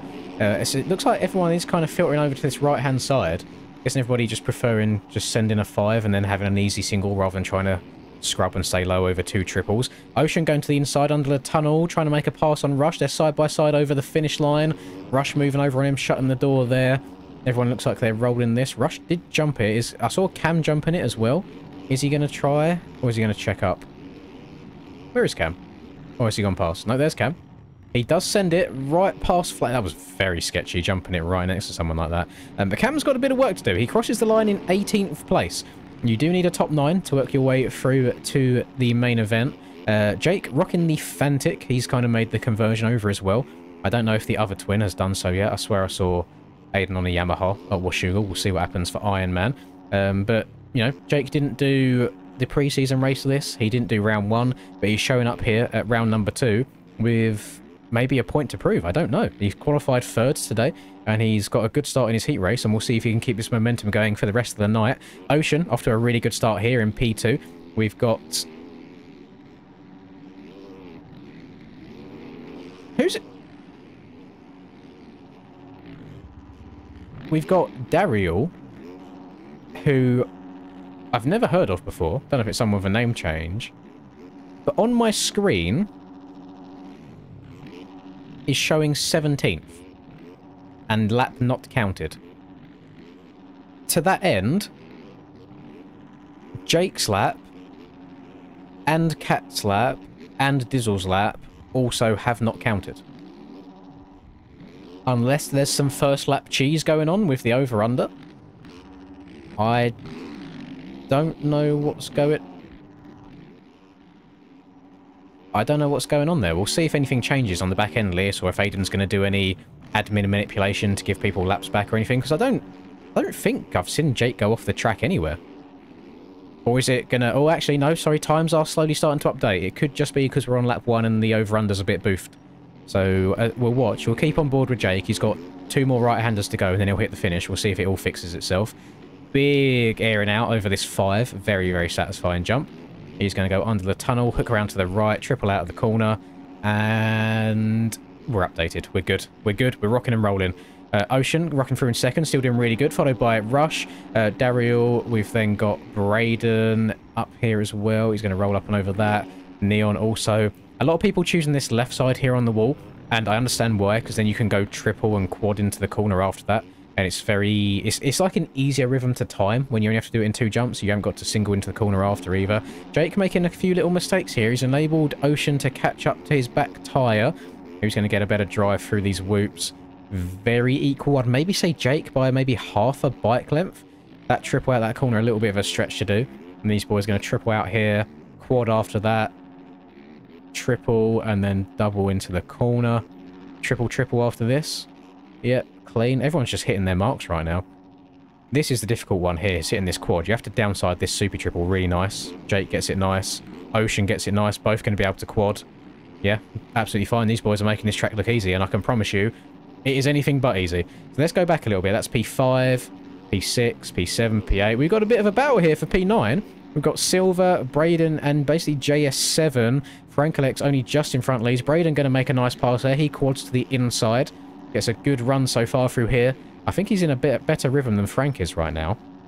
We'll see how this ends up by the end. I love seeing people just jump in alternative rhythms to each other. It's quite distracting as well if you watch... Like, if you're in Braden's position and you're watching Frank, it's hard to keep your own rhythm. You get a bit distracted. He's now going to try and go around the outside. Frank drifted really far left there. Didn't really give Braden any room. JS7 is going to say, thank you very much for those 2 positions, boys. I'm going to see my way through into a transfer spot. One thing I've noticed, JS7 has not been very good out of the gate so far in this season. He's coming from the back very often. So hopefully he gets that sorted, because he always has a bit of a late race charge and makes up a bunch of positions at the end. We've got Cam working his way through now. I think he's in a transfer spot, if timing's not lying to me for once. We'll wait and see when they go across the finish line in about 25, 30 seconds time, if that is going to be the case. But you can just see how much momentum Cam's carrying. Like, his bike just seems to go faster everywhere, even in a straight line. He does try staying a bit too low over the quad and causes himself to crash going into the corner, but you can see he's already back onto the back of Silver already. He's scrubbing jumps that Silver's having to stretch, and that bike is absolutely dialed, and there is a reason he has got the red plate on that machine. So he's going to go across the line in P9 right now. So Cam is currently your last transfer spot. We'll see if he can keep her going. Sending that wall, I do still think, is quite risky. I think... Oh, hold on to it, Ocean. Can't get it. Bike goes down. What kind of a respawn do you get? He's facing the wrong way. Bad respawn. That's going to enable Rush to be able to triple his way past into P2.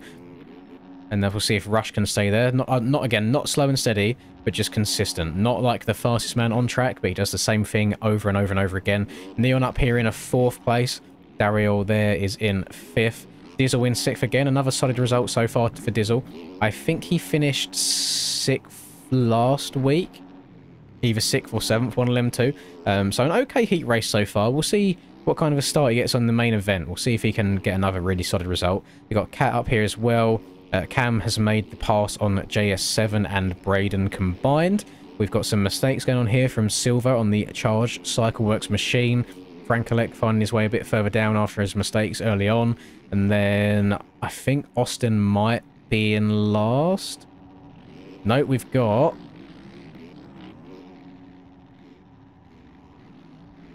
Yeah, the timing's so boofed. We've currently got AL, Flavors, and Gubod behind Austin, but does not show that way on time and scoring. So let's find our race leader. Where is he? Here he is. Jake with actually a pretty damn good lead so far, to be honest. I mean, he's basically an entire straight in front of Rush, and these are very long straights, so probably a good gap there. Neon's putting on a bit of a charge in the back end of this heat race. He's closing up on that P3 position. And then we've got Daryl rounding out the top 5 in a little bit of a no man's land. Big gap in front, big gap behind. He's just doing his thing. He's going to find his way through into the main event, no problem by the looks of it. The erode is starting to set in as well. And that erode is probably actually helping these guys rather than hindering right now. Probably allows them to go faster around these corners than when the track's completely flat. So we should probably see some pretty damn good lap times. I mean, look at Cam's bike for these whoops. It's just going forwards, which is why he's able to scrub jumps like that 5 right there, staying nice and low. I imagine Cam's probably got the quickest lap on track as it stands. He's come from basically dead last off the start after going down to now being in a P7 spot. Again, very brave to still be doubling this behind people and over top of people's heads, but doesn't seem to have hindered him at all so far. He's going to keep her going. We are on the last lap right now, so Jake got the white flags. He went across the line, and he's gone. I think he's pulled an even bigger lead over Rush. He must be feeling himself right now. He came into the chat after that qualifying was done, let us know that he qualified P3, so he's obviously feeling himself today. He's liking the track. He's vibing with it. Vibing with the Fantic as well. I think this is his second go in a competition riding it. He did ride it at Washougal. Didn't have a good Washougal, bearing in mind. Didn't have great positions there. I think he's in the same boat as me, where he just hates how the track's been built and how high-paced they are. So something like this, where it's a little bit slower, a bit more technical, got to hit your marks better and more consistently, I think really vibes with him quite well. And he's showing it right now. He's long gone. Look at this big old gap back to Rush right now. I think Rush just busted out a nice... Oh, a couple of quads there in the middle. He goes on-off. We got Neon's moved his way up into P3, so he made the pass on Ocean. Ocean has lost 2 positions this lap, actually, to Daryl and Neon combined, so he's going to find himself now back in P5. Cam is on a charge, though. And based on just raw pace right now, I don't know what people are going to have to do to try and beat Cam. Because even if he gets that awful start in the main event, he still then has enough time to try and bring it back. Because he's not a million miles away from Jake. I mean, Jake is right at the very opposite end of the... Oh, no, he's not. Jake's coming back around this way. Oh, Jake went down. Speak of the devil, Jake went down on the quad double right there. So that's a good comparison. Cam's there, and Jake's here, just airing out that 5. Let's follow Jake. Let's give him his flowers. He's about to go across the line. He's going to win heat race number 2 here tonight. Getting steezy for the fans. Just a normal one. Nothing too crazy. Nothing out of this world. So he's going to be very happy with that. He gets a good gate selection also for the main event. We're going to have Neon coming through here. Manages to go across the line in second somehow. So Rush making a couple of mistakes on that last lap. They're going to finish within a second of each other. 13, almost 14 seconds behind Jake. We've then got Ocean and Daryl going across the line within a second of each other. And then Cam brought it back to 22 seconds. That is not bad, especially coming through traffic. Bad start. I mean, he's going to have 11th or 12th gate pick, something like that. So that's probably going to see him somewhere out here, unless he goes far inside if no one chooses it. So he might have his work cut out for him in the main event. We shall see.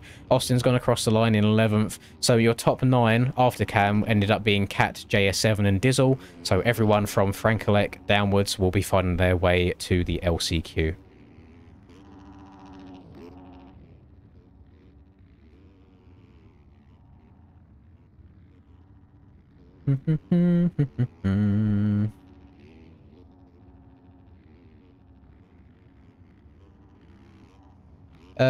I'm just trying to catch up on chat a little bit, to like what people are saying about track cuts and stuff in MTG. And I think it's to do with safety rating. I think people will learn where track limits are very quickly if they just start getting penalised for everything. The annoying thing is, in MX bikes, let's say this is an outdoors track and there's a stake here, there's a stake here, there's a stake here, and there's a stake here. Like, basically in line with these tough blocks. Because they only have timing gates every so often, like, you could probably land this. Let's say this was really rough. You could just go all the way out to the right and then swerve back in last second. Whereas if they're super strict in MTG and they set a precedent on you can't bullshit and scumbag your way around the track like you can on MX Bikes tracks, I don't think cutting will be an issue anyway. I don't think people will be penalised for it because they'll be too scared to try and push them out of bounds limits. Oh, I'm in the same boat, Jake. I didn't think your lap counted either. I think it's a combination of this start going back across 3 different lanes and then also something to do with this over-under on lap 1. So basically, once people cross the lap for the second time, I think then it all goes back to normal. Just MX Bikes things. Troy was in the first heat race. He finished in 3rd in that heat, so he's through to the main event.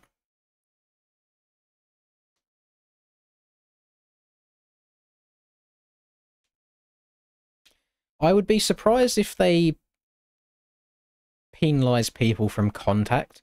Maybe they'll have a system where they can work out the severity of a hit, like how fast you were going.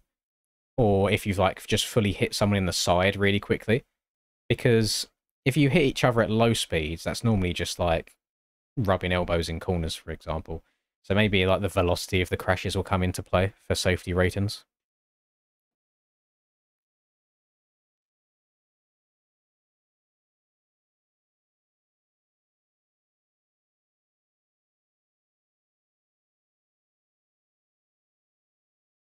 Bum, bum, bum, bum, bum. Right. The overlay is changing to the LCQ. We've only got 2 more races tonight, gamers. This is zooming by. So once qualifying's done in these night shows, the whole night does go pretty damn quick. Main event top 3. Cam, Brock, Jake. I'm going to carry on. You can feel free to bring this up later if it's right. Cam, Brock, Jake, Ashton, Rush, Neon, Willie. I can't remember anybody else. There you go, top 7.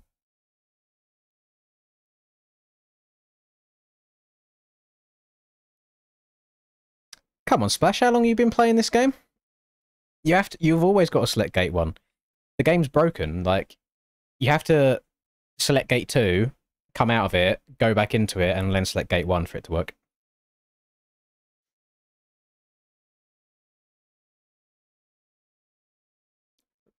Well, Willie, if you put yourself at a 30-second disadvantage on lap 1 again from not going the right way, that win might not happen.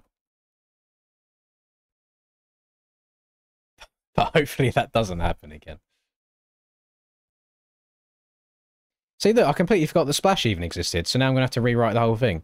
But I can't be bothered to do that, so I'm just going to say Splash P8.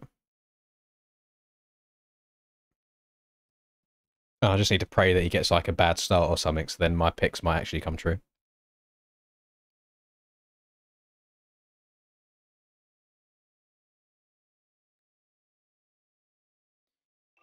Nice.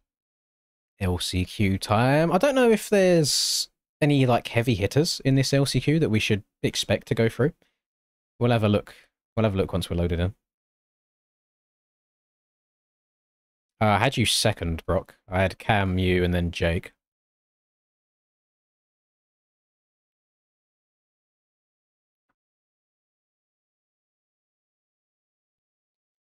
Bum bum bum bum bum bum bum bum bum bum bum bum bum.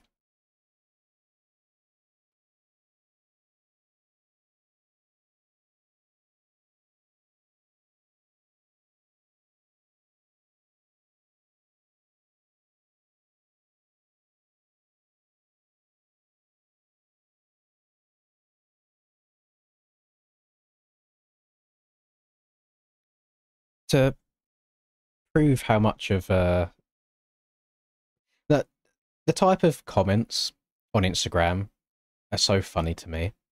Like, you'll see people start shit, be proven wrong, and then they'll try and flip it back to you as you being pressed about something when it's when they were pressed in the first place from starting the shit.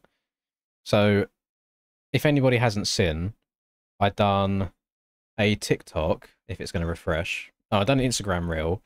So Reaper had a world record lap time. It's not even going to work now. Reaper had a world record lap time on MF's track, and I basically just beat it for a reel myself. And then someone commented on it, like this on mine, he added Reaper, saying, I like how you did this first for fun, and now this guy is just competing so he can get attention, which I found funny, so I just said, yes, I need Reaper Doc's clout. So then Reaper replied to him, saying, buddy, this guy created the MX bike scene as we know it. I wouldn't even be making content if it wasn't for this guy. He gets a pass to do whatever he wants. Which is a valid explanation. Like, I appreciate the gas. I like the ego stroking. But to be fair, like, Reaper got into this game from watching me, so I guess he's correct in a sense. So then the guy, after being proven wrong, comes back and says, love how it got serious over pixels. Bros pushing 30, relax, big guy. Didn't mean to shame your leader. And it's like, you was trying to call shit in the first place. What are you getting at? So I don't understand people's mentality sometimes. I think I'm just old. I can't deal with the youth these days. LCQ stacked. Should I do the LCQ just for a laugh and see if I make it and then give someone a position? Wait, why did... I thought Willie brought it back into a top 9 position. I didn't realise Willie was in the LCQ. I mean, we got... Yeah, Steiner should go through. Brado should go through. Willie should go through. And then I think P4's up for grabs between a few people.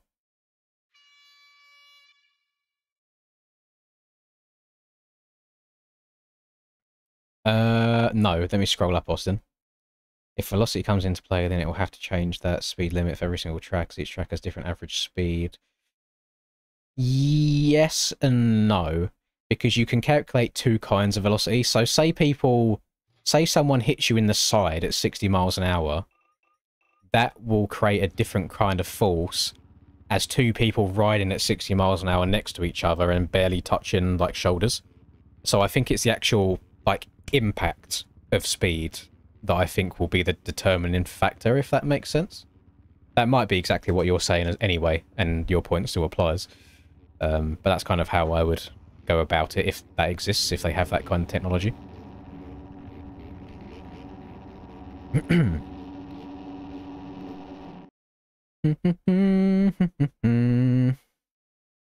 We had a little bit of a jump start. We're going to re-rack them.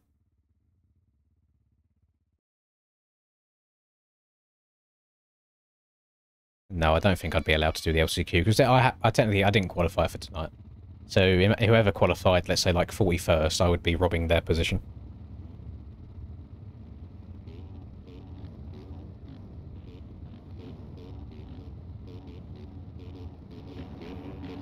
I mean, MX Bikes has a system that doesn't get used, to be fair, to do with the respawn delay. When it comes to respawn delay, you can choose if you want it based on speed of crash or like force of crash as well. So this game has a way of determining how hard you've hit somebody. So I'm sure on a whole new engine with a more up-to-date game, they'd be able to do that quite easily.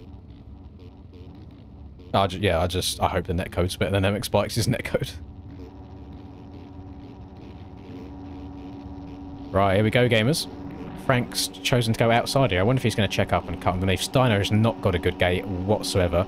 Let me try and follow Steiner here, see how this start goes for him. Because he's not been having the best of luck so far this season. Gates down. Bit of a slow reaction time there from the Norwegian, and he's gone again. I think it gets to a point, boys, where if you're outside the box, you just need to check up and try and slowly slot in. There's no point going for it anymore at that stage. Right, who's... Oh! Danny going flying. I think Willie might have just sent him over the berm there. So Willie, out in the lead. With probably the biggest lead that I've ever seen in the space of 2 corners. That's unreal. Second plow, Mills coming up short. A few people coming up short. Pat getting into Gubbard. As he came up short there. Oh god, we've got a bit of chaos here, boys. Not what people want from an LCQ. Gubod's gone from like P4 to last in the space of 1 jump. So we got Steiner has got back up here rather quickly after going out of turn one. I don't know how he's managed that. He's absolutely yeeted Al out of this berm, so that's going to be going in the edit later on with some music in the background. Probably a little black screen if the word gets shit on, something like that. So Steiner going about his business. Al not loving life right now. He's probably not the biggest fan of Norway after that little incident. We've got Brado trying to go up the inside of Steiner. Just keeps it respectful though. Just holds the far right hand side. Goes double single. Has the then preferred line in the next corner, so he just makes the pass there on Steiner. Both get the triple, quad, triple, double. Brado messes it up a little bit. Steiner's going to have the inside now. Makes that pass back on him up into P2. Although he then comes up short. I think Brado just got into the back of Steiner. It's just an Australian ping right there, so you didn't really see it too well on the third-person perspective. But that is not what he wants, because we have now got 1, 2, 3, 4... basically a 5-rider battle for the last transfer spot, as Brado and Mills get together, so not ideal. Brado's going to go even further back right now. So that transfer spot currently belongs to 1, 2, skip a few, 99, 100. Currently belongs to Austin. Austin is in that P4, fourth and final position. He's got Frank just in front of him in P3. We've got Steiner in P2, and then we've got Willie out in front. He said he was going to win it, and he's currently winning the LCQ. Let's see if he can carry that on into the main event as well. After getting taken out earlier on by Steiner, Al is... I'm going to call him Al rather than AL, it's just easier to say. He is currently rocking around. He was in P5. He's now been demoted to P6. I kind of want to hop on board with Brado for a little bit here and see him trying to bring it back, because he's only one spot out right now. But I also want you to pay attention to how much of room he has to give everybody, because that Aussie ping is no joke. He's probably rocking like 300 ping right now, which does not make life easy. Basically, on his screen, everybody is about 2 bike lengths away from where they are on their screen, so he has to give a very wide berth when trying to pass anyone. So let's see what's quicker here. Triple, triple... That works out pretty damn even. I'm not sure what's happened to Milo here. I think he crashed on the up face of this. He might have just had a game crash from hitting that wall too hard.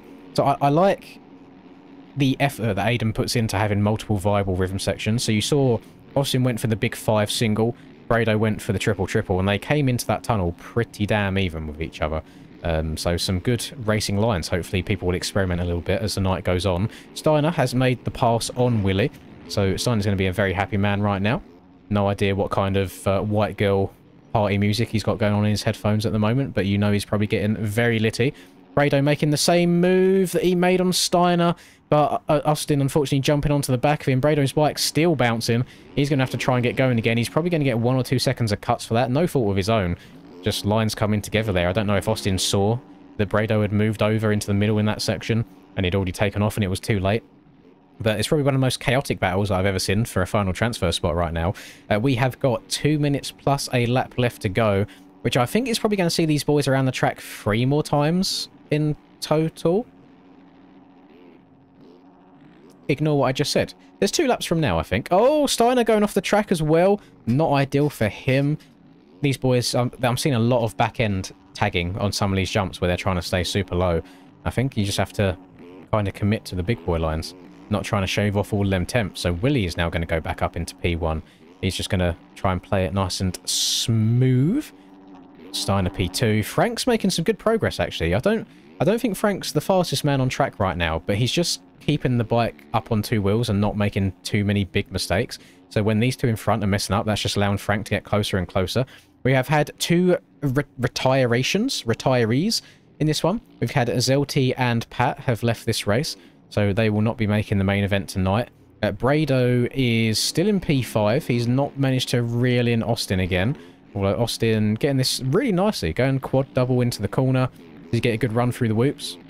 Very good run through the whoops. He's still sticking to that far right-hand side. He's going to 5 it. Does Brado go for the 5 when there's no one in front of him? Yes, he does. 5 in that as well. See if he can catch up by the end of this. So 2 laps left to go. Steiner off the side of the track again. I want to rewind this. I want to see what's going wrong for him if he's just trying to scrub too hard. So he's going for big boy lines, which is never going to go too well. And yeah, it just jumps off to the side because of it. I definitely think these fast boys do need to just chill a little bit. I don't think this is the kind of track that you can go full send all the time. I think you have to respect it a bit, take your time, pick your way through, and that will end up rewarding you by the end. So a lot of these mistakes could be limited, like tried scrubbing into there too hard when you have to kind of send it a little bit more, make sure you get over it. So Frank's going to go by. Frank's going to make the pass. I also don't think these two get along with each other particularly well. And as you can see from the third-person perspective of Frank, he does tend to have quite a high ping. So we'll see if Steiner catches up to the back of him and what that then entails if he tries making a pass. Never mind, Frank's done the job for him. Frank Lick, I think, coming up short on the quad there. He's going to go over the bars. Brado is making up some pretty damn good time on P4, though. Let's say there's going to be 1 lap left to go as they go across the line next. They've got about half a lap left on this lap, and then 1 more after that. I kind of want to stay in this final transfer position. Who's gone down? Frank's gone down again. Not a good couple of sections here for Frank. He's lost so much time. As Austin messes up this section, Brado gets it fairly clean. He's going to work his way up into P4 here. We'll see if it works by the end. Pay no attention to timing and scoring on the left-hand side. For some reason, this track is not really liking it. So the times are all over the place.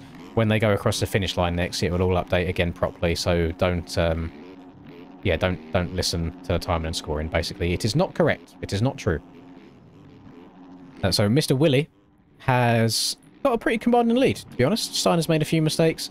Willie's made a few mistakes, but I think Steiner's have been more detrimental to him. So we'll see what the actual gap is as they cross the line. It'll be 1 lap left to go. Anybody going to be standing here with a flag? No, no flags waving. Lazy people. So Willie's going to go across the line there. He has got I'm going to guess 6.5 seconds. Oh, 6.0. I was half a second off. So he's there. Brado now moving up into P3. We've got the 2 worst pings in the lobbies going at it here. They're going to have to give each other a hell of a lot of room. Especially going over wall jumps like that. Very scary. You don't want to be running into the side or the back of people. But this is still, technically, I guess, the battle for the last position. So Austin is 1 out. Frank is on it. And then Brado is 1 in. So last lap, very difficult track to have a full clean lap on. Who is going to be bringing it home? Does Frank try and make a pass back to try and secure 1 extra position? Does he play it safe and risk maybe Austin catching up and making a pass on him? We shall see. I mean, Brado he's not just going to the inside here and going double single when he's making passes. He's doing it every lap. So he must really like that line. Frank going to the inside here. He's going to double into this section. Steiner goes down. Boys, we're going to have a 4-way battle for the transfer spot right now. What is going on? Steiner's made a big mistake. Oh, cross jumps the shit out of Austin there, trying to get to the outside. Austin's not going to be happy with that. But now Steiner's in the last position. Gets into the back of Frank. You can't be that aggressive behind laggy people. He's had enough. I fully expect this to be a DC and making it into the edit later on. So I think that's basically going to guarantee Austin a top 4 position right there. I'm telling you, boys, you need patience on tracks like this. I know it's the LCQ. I know it's for like a battle for the final position, but when you've got laggy people around you as well, you can't be going full send into their arse because it's just not going to work out well. Did I give chat an update of my heroics yesterday? No, I played them a little preview of me shouting at someone yesterday, but I didn't show the clip. I just showed the audio to make people have to watch the GoPro tomorrow because I'm an absolute scumbag. But yeah, that'll go up tomorrow. I've got it all rendered out and ready to go and uploaded. So it should be Gucci. I'm not sure what's happened to Willie on this last lap. Somehow Brado was caught up like 15 seconds worth of time on Willie in this lap. So Willie's had a bit of a stinker this time. A bit of a stinker. Track was a bit wet. I hated today. I didn't go out for practice. I went out for race 1 and had to take my goggles off after 2 corners because I couldn't see anything. And then I didn't go out for the second race because there was just no point. But yeah, yesterday, I had a good time. I had a very good time. So there we go. That's your LCQ done. The heavy hitters that I expected to go through, other than Steiner, made it through. So Willie, Brado, Austin, and then Frank are the 4 going through to your main event tonight.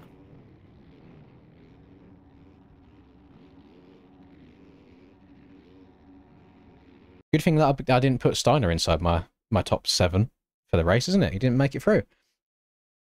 Hello, Harry.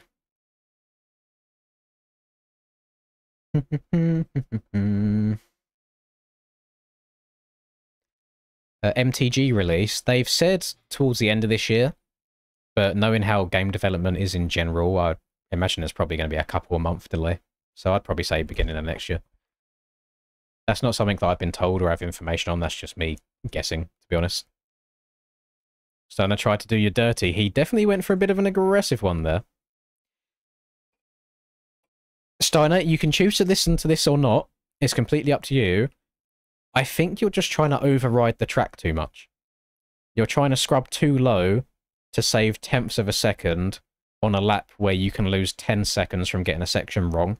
You're better off just hitting a rhythm section normally and getting clean laps rather than trying to go too fast everywhere. I think that is the issue. I think you're trying to override it.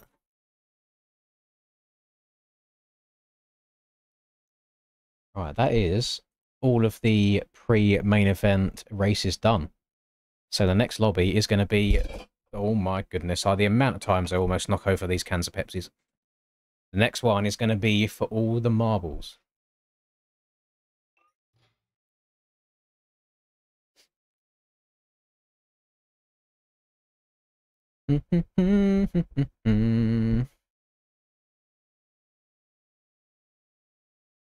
Troy's in your top 7 for tonight. I mean, he got P3 in the heat race. If you want to do the maths on it, technically he should get 6th in the main event if you just add in 2 heat races together. My camera is indeed showing twice because people wanted, for some reason, people wanted a duck camera, so we've got duck camera at the top right now. I was saying I should make this the camera.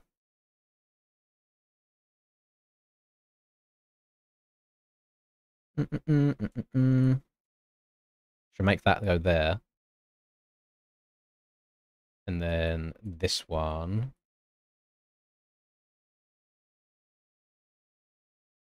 Oh, that's much better. Oh, that's such a better viewing experience. I think we should just do this from now on. Beautiful.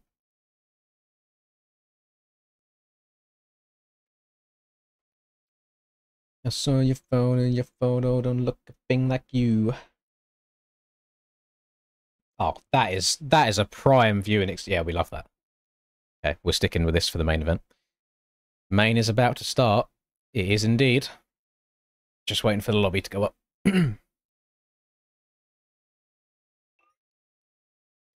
We just waiting on it, that's all. We get around, we get around. To make it even worse. There you go. Index and middle do the peace sign. I don't think I can do anything weird, can I? Like changing the opacity. I don't think it lets me. Oh, hang on. Oh, yeah. Oh. Oh, what's happened? Why is it made it so white? What the... Chat, it's broke. Help. Know what? Let's go back to how we was. Go back up there, Linduck. And now I have to go on face cam, configure video, brightness, all the way. Keep going. Get rid of my pasty skin. Make me look a little bit more tanned. Apply. Done. Nice. I think everything reset then. My control... What if I got a controller overlay on when I'm commentating? Boy, why has no one mentioned this? Oh, the state of it. L YouTuber. L streamer. Could never be my streamer.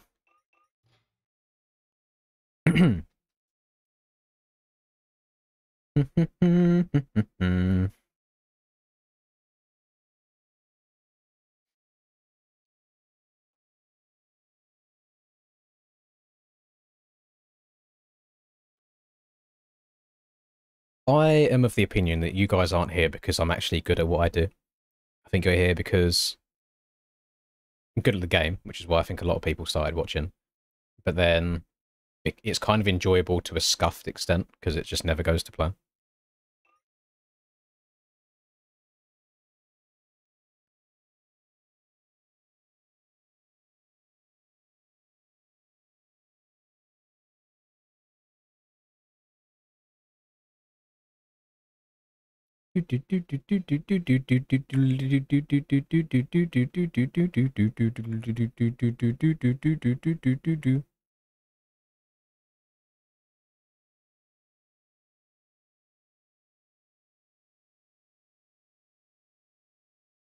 That's how it be.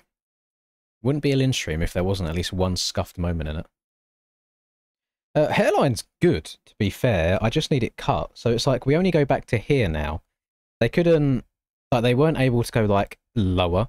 Because they get you to raise your eyebrows and stuff when they mark it all out. And, like, my muscles in my forehead go up to here. So even if they implanted it here, it wouldn't take. So hairline in general, it's like here. But it was all the way back to, I think, around up here beforehand. So it's pretty good. But I need a haircut anyway, because the sides right now are basically longer than the top, where I've just let it all grow through the same length. So it's a bit of a state at the moment. But I keep getting the urge to shave it. Not bald shave it, but buzz cut shave it. Because the shape of it now is much better, but I just don't like how long it is. I also don't want to find a new barber. Because I haven't gone to the barber since I moved out. I've just been cutting it myself. And my old barber is 4.5 hours away from where I currently live. And I'm not doing that kind of a trek.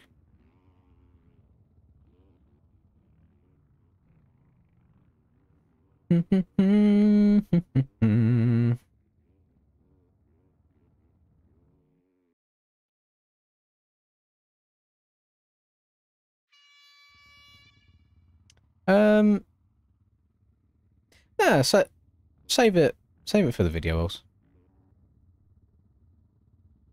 I mean, it's in the video.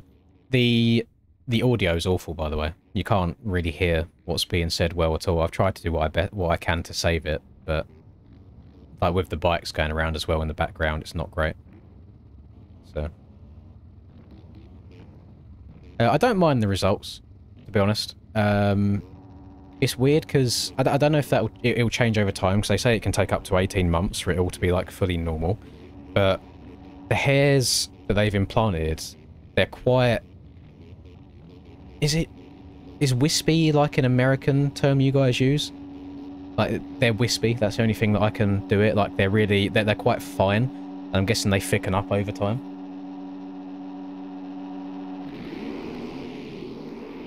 Right, how's this going to go? Who's going to get the whole shit? It's going to be Rush Chapman, aka Chapstick of MRC Elite Racing with the whole shot. We've got Splash with a good start as well. We've got Jake with a good start. That's what he wanted today. And we've got Dorian up here, the Frenchman in P4. Not in P4 anymore. There was too many bikes trying to fit inside that one corner. Cam, not a bad start at all. He's sitting around P7 right now. That is better than his heat race was. He can work with that. Dives to the inside of the Jan. Jan is going to find himself relegated now to P6, I believe, but that lines up perfectly with his heat race results. So, Mr. Rush Chapman, actually pretty solid so far. I know we're only a couple corners in. Jake making the move on Splash as well. I think... Okay. Someone's pulled the plug. Aiden's gone round to Jake's house. He's pulled the Ethernet cable out. Oh, aggressive pass! Was that AS making an aggressive pass on Cam there? I usually expect that the other way around. It was. Look at that scrub to the inside. Giving the red plate holder a bit of a taste of his own aggressive medicine. I don't hate it. I mean, Ashton's had a very stinky start. Did I put Ashton inside my top 7? I misspoke. I actually meant that Splash... easy mistake to make. You know, they're both on SPX Performance. Cam has fallen apart. Not a good race for him so far. So he's got a lot of work to do. He's going to get into the side of Ashton. Oh, Cam's going to be fuming and trying to get through the field as well on a track as difficult as this when people are making mistakes is just going to be hard. So Jake, I mean, I put Jake in 3rd on my list. I have no idea where Brock is right now. I haven't actually seen Brock on the track once. The time in scoring showing him back in 14th, but then it was also showing Rush in 13th when Rush is actually in the lead, so I won't trust that until we go across the line. Jake's loving life right now. An unexpected, really good performance. I have Jake down usually as more of an outdoors guy, like last year's aerial season. Jake, oh, aggressive move! Very heads-up riding there from Rush to cut down. I have no idea how, with the ping difference between these two, they did not get together there. They was very close to touching tyres. Jake going from far left over to the right. He wants this right-hand side. I don't think the left's bad. It's a very interesting choice that everyone's filtering over to there. But now Splash, in the space of one straightaway, he's going to get the old twofer. He is going to go from 3rd to 1st. So now Jake's going to try and do his best to make a second pass on the suspension man. Jake loves Supercross. He doesn't like outdoors. I just always thought, like, performance-wise, going mostly off of last year's races, he always does better in outdoors. I mean, he had really good GPs, so he won obviously the Matterley Basin GP this year, for example. Well, Moto, not overall. Yeah, that's that. So as we go over the line, Rush is in 3rd, AS is in 4th, Dorian 5th, Austin 6th, Troy in 7th. Good result for him so far. Another good start for Dizzle, same as last week. He's in P8 right now. Brado was in P9, but there's all kinds of shenanigans going on in this corner right here. We've got basically a 6-man train. Bonnie Blue would be very happy to be involved in that. Cam is just off the back. He's going to get gifted a couple of free positions right now. I don't know how he's going to weave his way through all this. He's going to quad to the inside. Cam's just gained 4 positions in the space of 1 rhythm section. Make that 5 positions as Ocean goes off the track. They're just gifting him the positions right now. Just a cakewalk walking through the field. He's going to slot in just behind Brock, consensually, of course, as Brock is still underage. Almost legal for Cam in the UK, but unfortunately Brock is in the US, so Cam cannot be too aggressive with him. But slotting behind him, he will do so anyway. I want to see what kind of racing and passes these boys have here, as before this race started, I did have these as 1st and 2nd, but right now they are rocking a 7th and an 8th, so not ideal for these two. Just not getting the starts that they really wanted. So we'll see how it goes. Jake and Chapstick, 2 seconds of cuts each. Oh, okay. Yeah, I mean, if they both had good starts, which could have meant they did hug the inside really tight, possibly going through the bales. So Aiden with a little bit of track creator magic, giving people cuts for trying to get away with some scumbaggery around turn 1.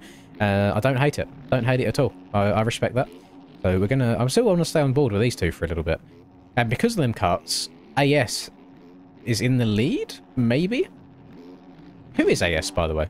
It's only a name that I've started seeing as of round 0 of this series. The Jan and Dizzle are going at it as well. We'll see if Dizzle can make a pass there and make up some more time on these boys in front. So if the cuts come into play... Oh, Jake is definitely going to be in the lead by the time they go over the finish. That is more than a 2-second lead from what my little eyeballs can tell me. So we're going to see what happens here. Splash going through in 3rd. He went from 1st to 3rd this lap. Made a lot of mistakes because, I mean, Jake was quite a ways behind at the start of this lap, but kind of falling apart for Splash over this last one. Where's Willie? Where on earth is Willie on the track right now? That's not someone that I've seen yet this race. Where is Willie?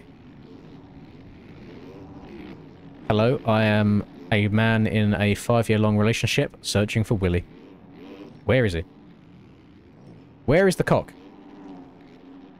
Where's Willie? Not where's Waldo. Willie, what's going on, buddy? What are you doing all the way back here? What's going to get lapped at this rate? Jesus Christ. Okay. Not a good race so far for Willie. Let's try and find our way to the leader again on this very long track. Meow. Here we go. Right, Jake. A full section of lead right now. He's barking his way around the virtual dirt course. Rush up into that P2 spot. Going to see if he can go to work on closing that gap down. AS up into 3rd. Splash has kind of fallen apart this last lap and a half or so. Getting all kinds of things wrong. Bouncing his way through the rim section slow, and that's how you know you've got good suspension. Please follow Troy on Instagram or TikTok and buy all of your suspensions from SPX Performance. Listen, getting through the rhythm section or not is a skill issue. Casing the rhythm section and not crashing, that is prime suspension. As actually, the man himself, Troy, the shill, he's about to pass the suspension man himself. He's coming up to the back of him right now. These boys are battling for 5th, I think, right now. I mean, Troy's he had a really good result last week, and he's looking to do it again. Troy's coming into his own. Over the last year, I would say Troy's, in my opinion, Troy's had the most noticeable improvement. He struggled round 1 of outdoors this season, which is why he's doing the NA series rather than EU. Splash again, making more mistakes through the rhythm section. You hate to see it. Yeah, Troy's been pretty damn good when it comes to Supercross. Last DDC season, last year, he was pretty damn good at it. He almost had my number in one of the rounds. I was pooing myself, hoping that he didn't beat me. He was okay last outdoor season, not amazing. This year, he seems to have struggled a little bit, but as far as Supercross goes, it's been pretty damn good. Splash managing to check up in time to not go into the back of him. Dizzle's being left behind a little bit here, unfortunately. Jake is still going to go across the line in first, but Chapstick is catching alternative lines through this rhythm. Let's see how it works out by the time they get to the corner. I much prefer Jake's line of quadding into the corner afterwards. I think it's just so much smoother. Just less to worry about. Anytime you have to single into a corner, I always find it a bit sketchy trying to get the angle and the speed right.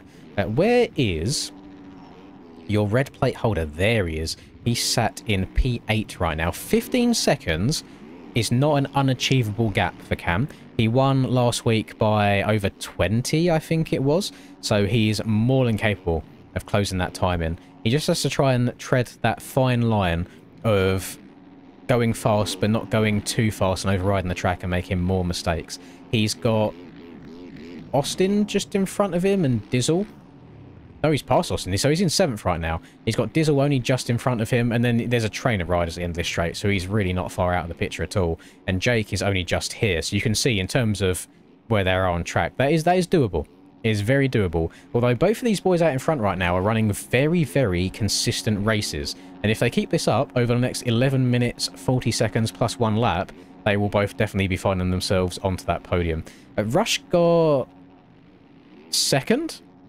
Rush got 2nd last... That was not a voice crack. I hiccuped at the same time as talking. Please let me off. Definitely not going through puberty, 29 years old. Rush got 2nd last week. So if he beats Cam by 2 positions today, he will be having that red plate going into round number 3. So that'll be nice, having a nice little title change. He'll be very happy with that. Cam, not so much. But the way the starts have gone for Cam today, I think it's one of them that's just damage limitation. It roads on point 4. Aiden, what is wrong with you? You horrible man. Are these boys...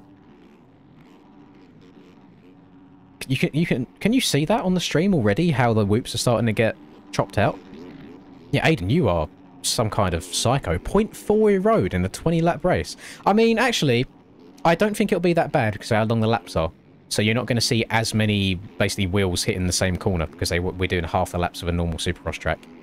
So I don't actually think it'll be too bad. So that's not a terrible shout. I think I over-exaggerated when you first said it. But 0.4 is still very high compared to what we run in like outdoors, for example. So yeah, not too bad at all. So Cam has moved his way up into P4, and he's gained 4 seconds on the leaders. P3 now. Sorry, is it all cut? Never mind, P4. Jake's laps aren't counting properly.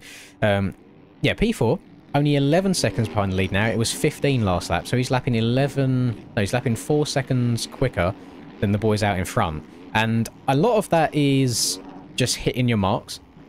I imagine that both Rush and Jake maybe messed up at least one of the rhythm sections each last lap, which is why that has happened. But he is not a million miles behind Splash, who is circulating in P3 right now. Chapstick is still there in 2nd.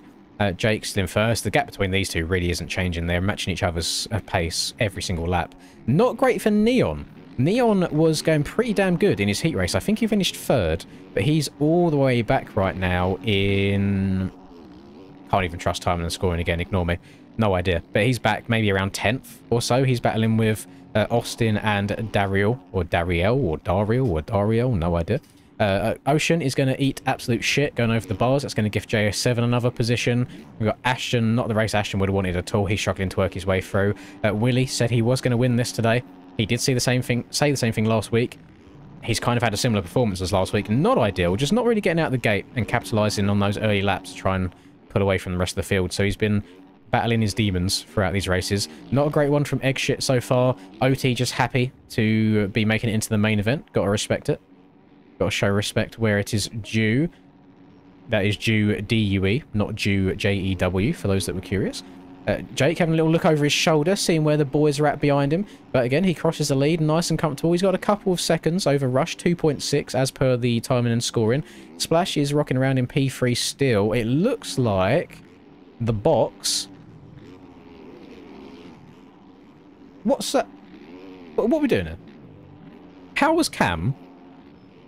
I want to see how many seconds Cam's lost on this lap alone. He was 11 seconds behind at the start of the last lap. It's not. That it says 16. It's not 16. 23. He lost 12 seconds to the leaders last lap around. He must have had a nightmare in one of the rhythm sections, or multiple crashes at least. That's so much time to lose. So I think Cam's chances of bringing this back to a win are slowly fading away. Brock's been trying to make up some time over the course of this race. He's actually found his way past Cam after Cam's mistakes so far. AS getting a bit sketchy towards the end of the whoops there, but it is on point for Weir Road, so these bikes are going to start kicking side to side. Brock still hitting his mark, so doesn't get the quad. He kind of backs out of it. I don't know if that was the best move. He ended up kind of suffering there, as now we've got two bikes trying to fit in the same inch of track. Brado's going to go past Cam as well, so more mistakes coming from Cam. And his issue now is, I think he has better pace than Brado, although Brado was looking very racy in his heat race earlier. I think Cam has a little bit more pace, but he now has to try and pass someone with high ping. And again, this isn't me like slating Brado for having high ping. You live where you live, and there's nothing you can do about it. It's just one of them like minor inconveniences that the other riders have to deal with. So any normal aggressive pass that Cam might want to use, he's going to have to think about twice, because he'll probably come off worse if he tries sliding up the inside of Brado. J-Will and Cat having a good little back and forth here. Let's give these boys some love. They're battling for like the P17-ish position. It doesn't matter. Battles all over the virtual dirt courses. Cat gets a kick in the whoops. He goes down as well. You can see that these are starting to get quite cupped out. Getting some square edges forming on the face of these. That's going to catch quite a few people out before the night is done.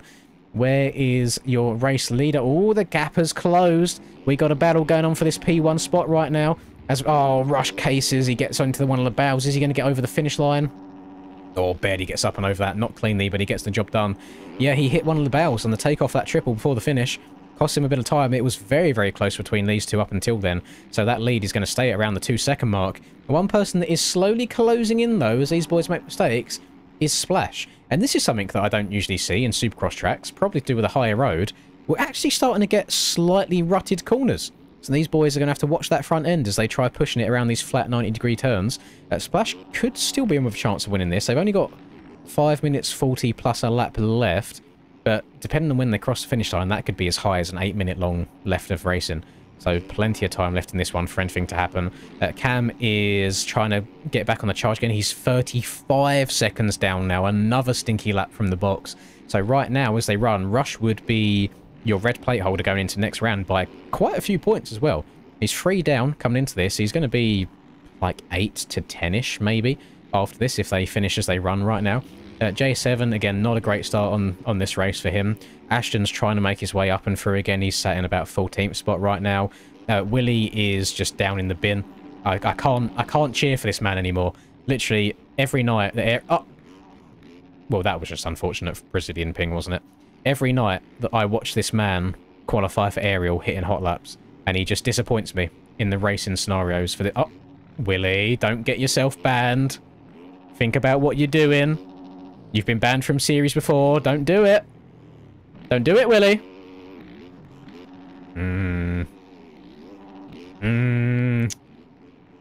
I can't root for somebody that disobeys the rules. I'm a stickler for the rules. Oh, god damn it.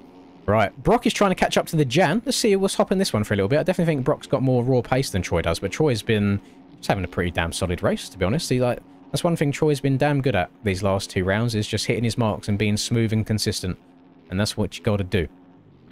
Nobody going triple quad in the section after the 135-degree corner. Well, this one here. Triple. No, I think that quad out's really hard to get. It seems like people are having more success going triple quad, triple double. Yeah, I haven't seen anyone go triple quad. I think that quad's quite a bit of... Oh! Dizzle eating poo-poo. Right, let's try and get our bearings back again. So we've got Cam's here. Where are the leaders? Oh my god, what a good time to join that. Splash making a aggressive but clean pass for the lead. That's the difference. He didn't just yeet Jake all the way off the track. He went to the inside, blocked his line, but didn't send him into the next rhythm section, basically. So a nice pass for the lead there from Splash. His arse was falling out of him quite early on in this race, but he's regained. He's got his bearings back. He's had a few smooth laps back to back, and he's capitalizing on other people's mistakes. So Rush and Jay... Oh, Jake going down again. That's going to promote Rush up into that P2 spot. Yeah, Rush and Jake both making mistakes, not having the cleanest laps. Splash has been going about it. He was 5 seconds down on lead last time we checked in, and now we managed to check in just as he makes the pass for it. He's only got 3 minutes plus a lap left to go. Will he be able to hold on to it and keep her going? Keep her going. I think everyone uses the Yoshi mapping. Not Yoshi. No, yeah, race mapping. What am I talking about? Used to be Yoshi mapping before they introduced the race mappings. But yeah, I tested the other ones out on the Suzuki as well, and race is definitely quicker. It's not like the TM where it's a hidden thing. So these three have absolutely gapped the rest of the field. Brock has moved his way up into P4. Does that mean we've got a wild... Hang on, let me just count again. Splash first. Rush second. Jake third. Brock fourth. Boys. I mean, he's got some pressure coming his way. We have got a wild January in P5 on the virtual dirt course right now. Can he hold it together? Or is he going to find his way drop into a P7? We shall see. Brado has definitely got more pace on the track than Troy does. And that's not me even sending, like, Troy hate. That is just a straight-up fact. So if Brado can keep her up on 2 wheels, Troy will be dropping back to P6. But behind that, AS has been making a few mistakes. That's 7th. Cam's back in 8th. Cam had made it all the way up to 4th at one point. He's dropped all the way back down to 8th right now. So let's wish him the best of luck. Dizzle win 9th, I think. Dizzle will still be fairly happy with a 9th, I believe, as long as he's getting top 10. Neon's rocking out around in 10th there, rounding us off. Daryl in 11th. Who else have we got going on here? We've got JS7 in 12th. I feel like we need to give everyone a little bit of love in the stream. Ocean in 13th. Got to keep going. Frank's in 14th. Eggshit 15th, Cat in 16th, J-Wall 17th, OT in 18th, and I think 18th place OT there might be the last man circulating the track, which he is. And now Splash has made a mistake, and Rush has been promoted up into the lead. So these three, none of them want to win it, by the looks of it. They're going to have 1 lap to go, I believe, based on where they are on the track. So next time round is going to be that last lap. I believe both Chapstick and Jake both have 2 seconds of cuts. I do not know if Splash has cuts, but he went off the track a little bit there. Even little off-track excursions like that can give you a second worth, so not ideal. Jake casing that a little bit, but able to get back into somewhat of a rhythm. Is he going to triple this? Or he's just doubling? Jake, you got to try and turn one of these into a triple, buddy. This is an aerial. You can get back into a rhythm once you mess up. On, off. Please triple this. Okay. I definitely think he cost himself a lot more time than he needed to there by doubling so much rather than getting back into a triple rhythm. So right now, Rush has actually pulled a little bit of a lead out over this last couple of rhythm sections. These other 2 boys struggling a bit as this race goes on. Let's work our way up to him, see what he's doing. I doubt it's going to be... Oh my god, can you see... Oh, that's not as deep. Looking from here, that looked like a super deep rut, but it's really not. It's just the tiniest little bit ever. I mean, that's... Oh, there's a bit of a kicker forming here as well, where these boys are hitting it at such a high speed. So there's going to be 1 lap left to go in this race. Next time round, is Rush going to get it done? I mean, there's been... It's not been like an insane battle the whole time, but there's been a lot of position changes. Look at the face of this jump as well. That's getting all kinds of boof. I see why these boys are hitting it on the far right. If you hit it... Oh, that's going to give you all kinds of kicks. I mean, Jake gets up and over it okay. So there we go. Rushes across the line. He has 2 seconds of cuts. So he only has a 0.7 second lead on Splash. I kind of want to stay on board with this right now. I want to see if this changes. If Splash can gain a second, he hasn't got to beat him. He just has to finish within 2 seconds of it. He's quad... Oh my goodness! Splash hitting a big boy quad out of this corner. The road really helping these boys out. And he goes down. I looked away at the wrong time. What did he do? He quadded in really cleanly by the looks of it. Or did he? No, he tagged the back end and went over the bars. I mean, high risk, high reward. I don't know if he really needed to do that. He could have just hit the normal lines and tried to gain 0.7 that way. But hey, if you don't try, you're never going to know. So that's going to give Rush a lot of breathing room. Jake also has 2 seconds of cuts here. So I think regardless, even if Splash doesn't beat him across the line, Splash will get second right now. But it's all to play for Rush. Let's watch him through this rhythm section. This is the hardest one. Let's see if he makes any mistakes through here, if he gets it clean. I think he's just going to triple his way through, to be honest. That would be the smart thing. Yeah, just triple. Oh, going for a quad. Tags the back end a tiny bit. Still gets the next. That's a good step on there. That was nice. Gets it really clean. I think that's probably going to secure in the dub, to be honest. I'll be surprised if these boys get it as clean as he just did. Both hitting the same line by the looks of it. Then tripling into the corner. Oh, Splash getting hung up on the inside bow there. Getting stuck on the collisions.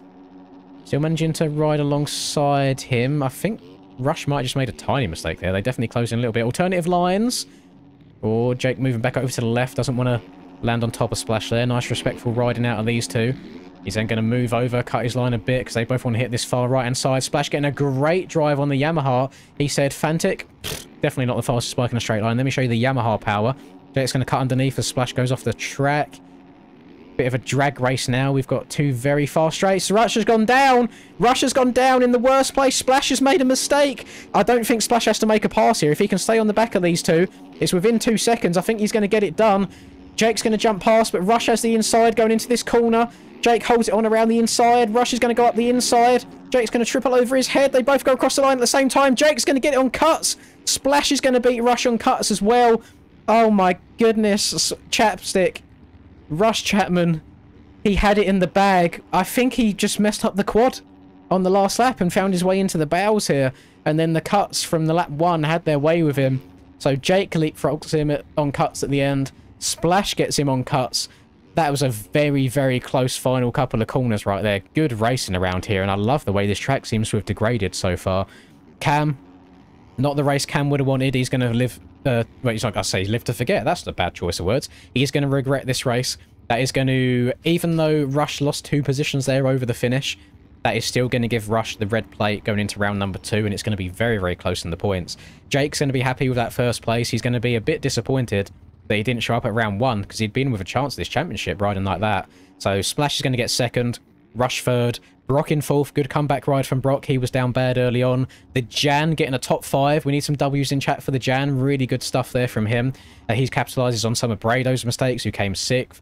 Cam got 7th after cuts, by the way. It looks like AS dropped a position down. Neon in 9th. Dario rounding out your top 10 there. Some nice racing at the top of that. And not everyone's going to agree with me on this. I'm sure the racers probably won't agree with me either. Even though this track doesn't have pre-made ruts, because it's a difficult track, it made for good racing because people mess up.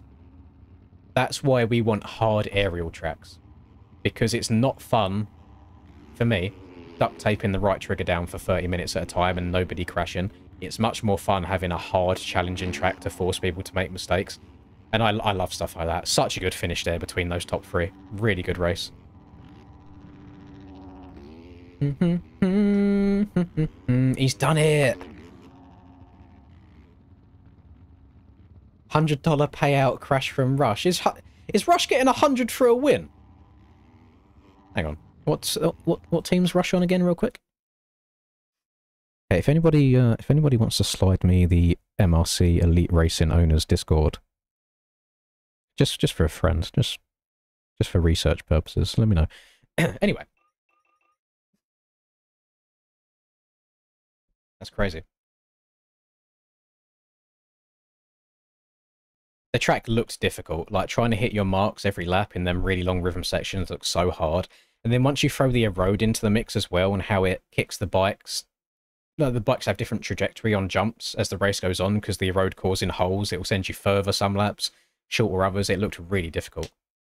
From my perspective, in the commentary box, really good fun race to watch. Like, I really enjoyed that one. And a really good finish as well, with you 3 being so close together.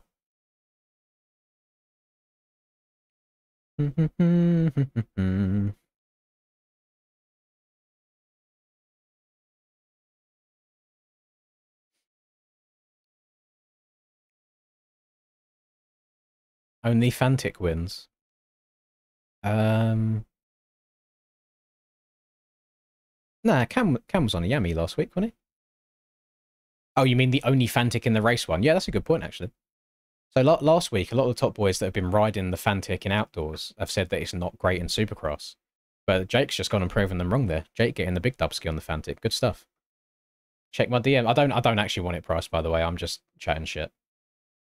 Like, I don't think I'm even good enough to be getting $100 worth of money in wins now, anyway. But pretty damn solid night of racing, if you ask me, gamers. I thoroughly enjoyed that. Hopefully you enjoyed it just as much as I did.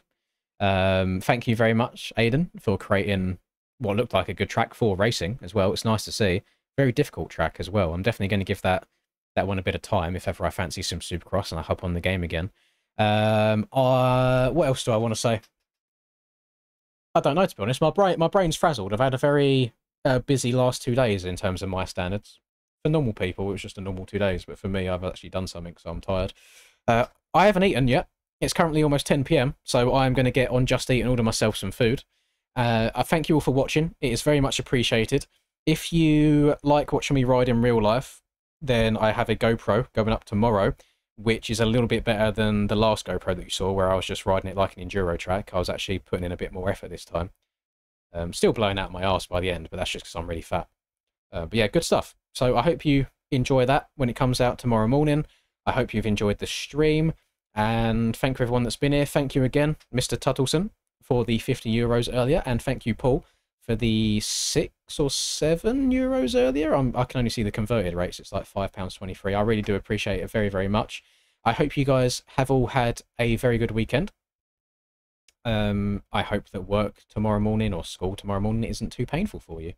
And we've got no aerial on Friday, but I'll see about maybe doing just a normal live stream, because I feel like we need to fill in that gap with something.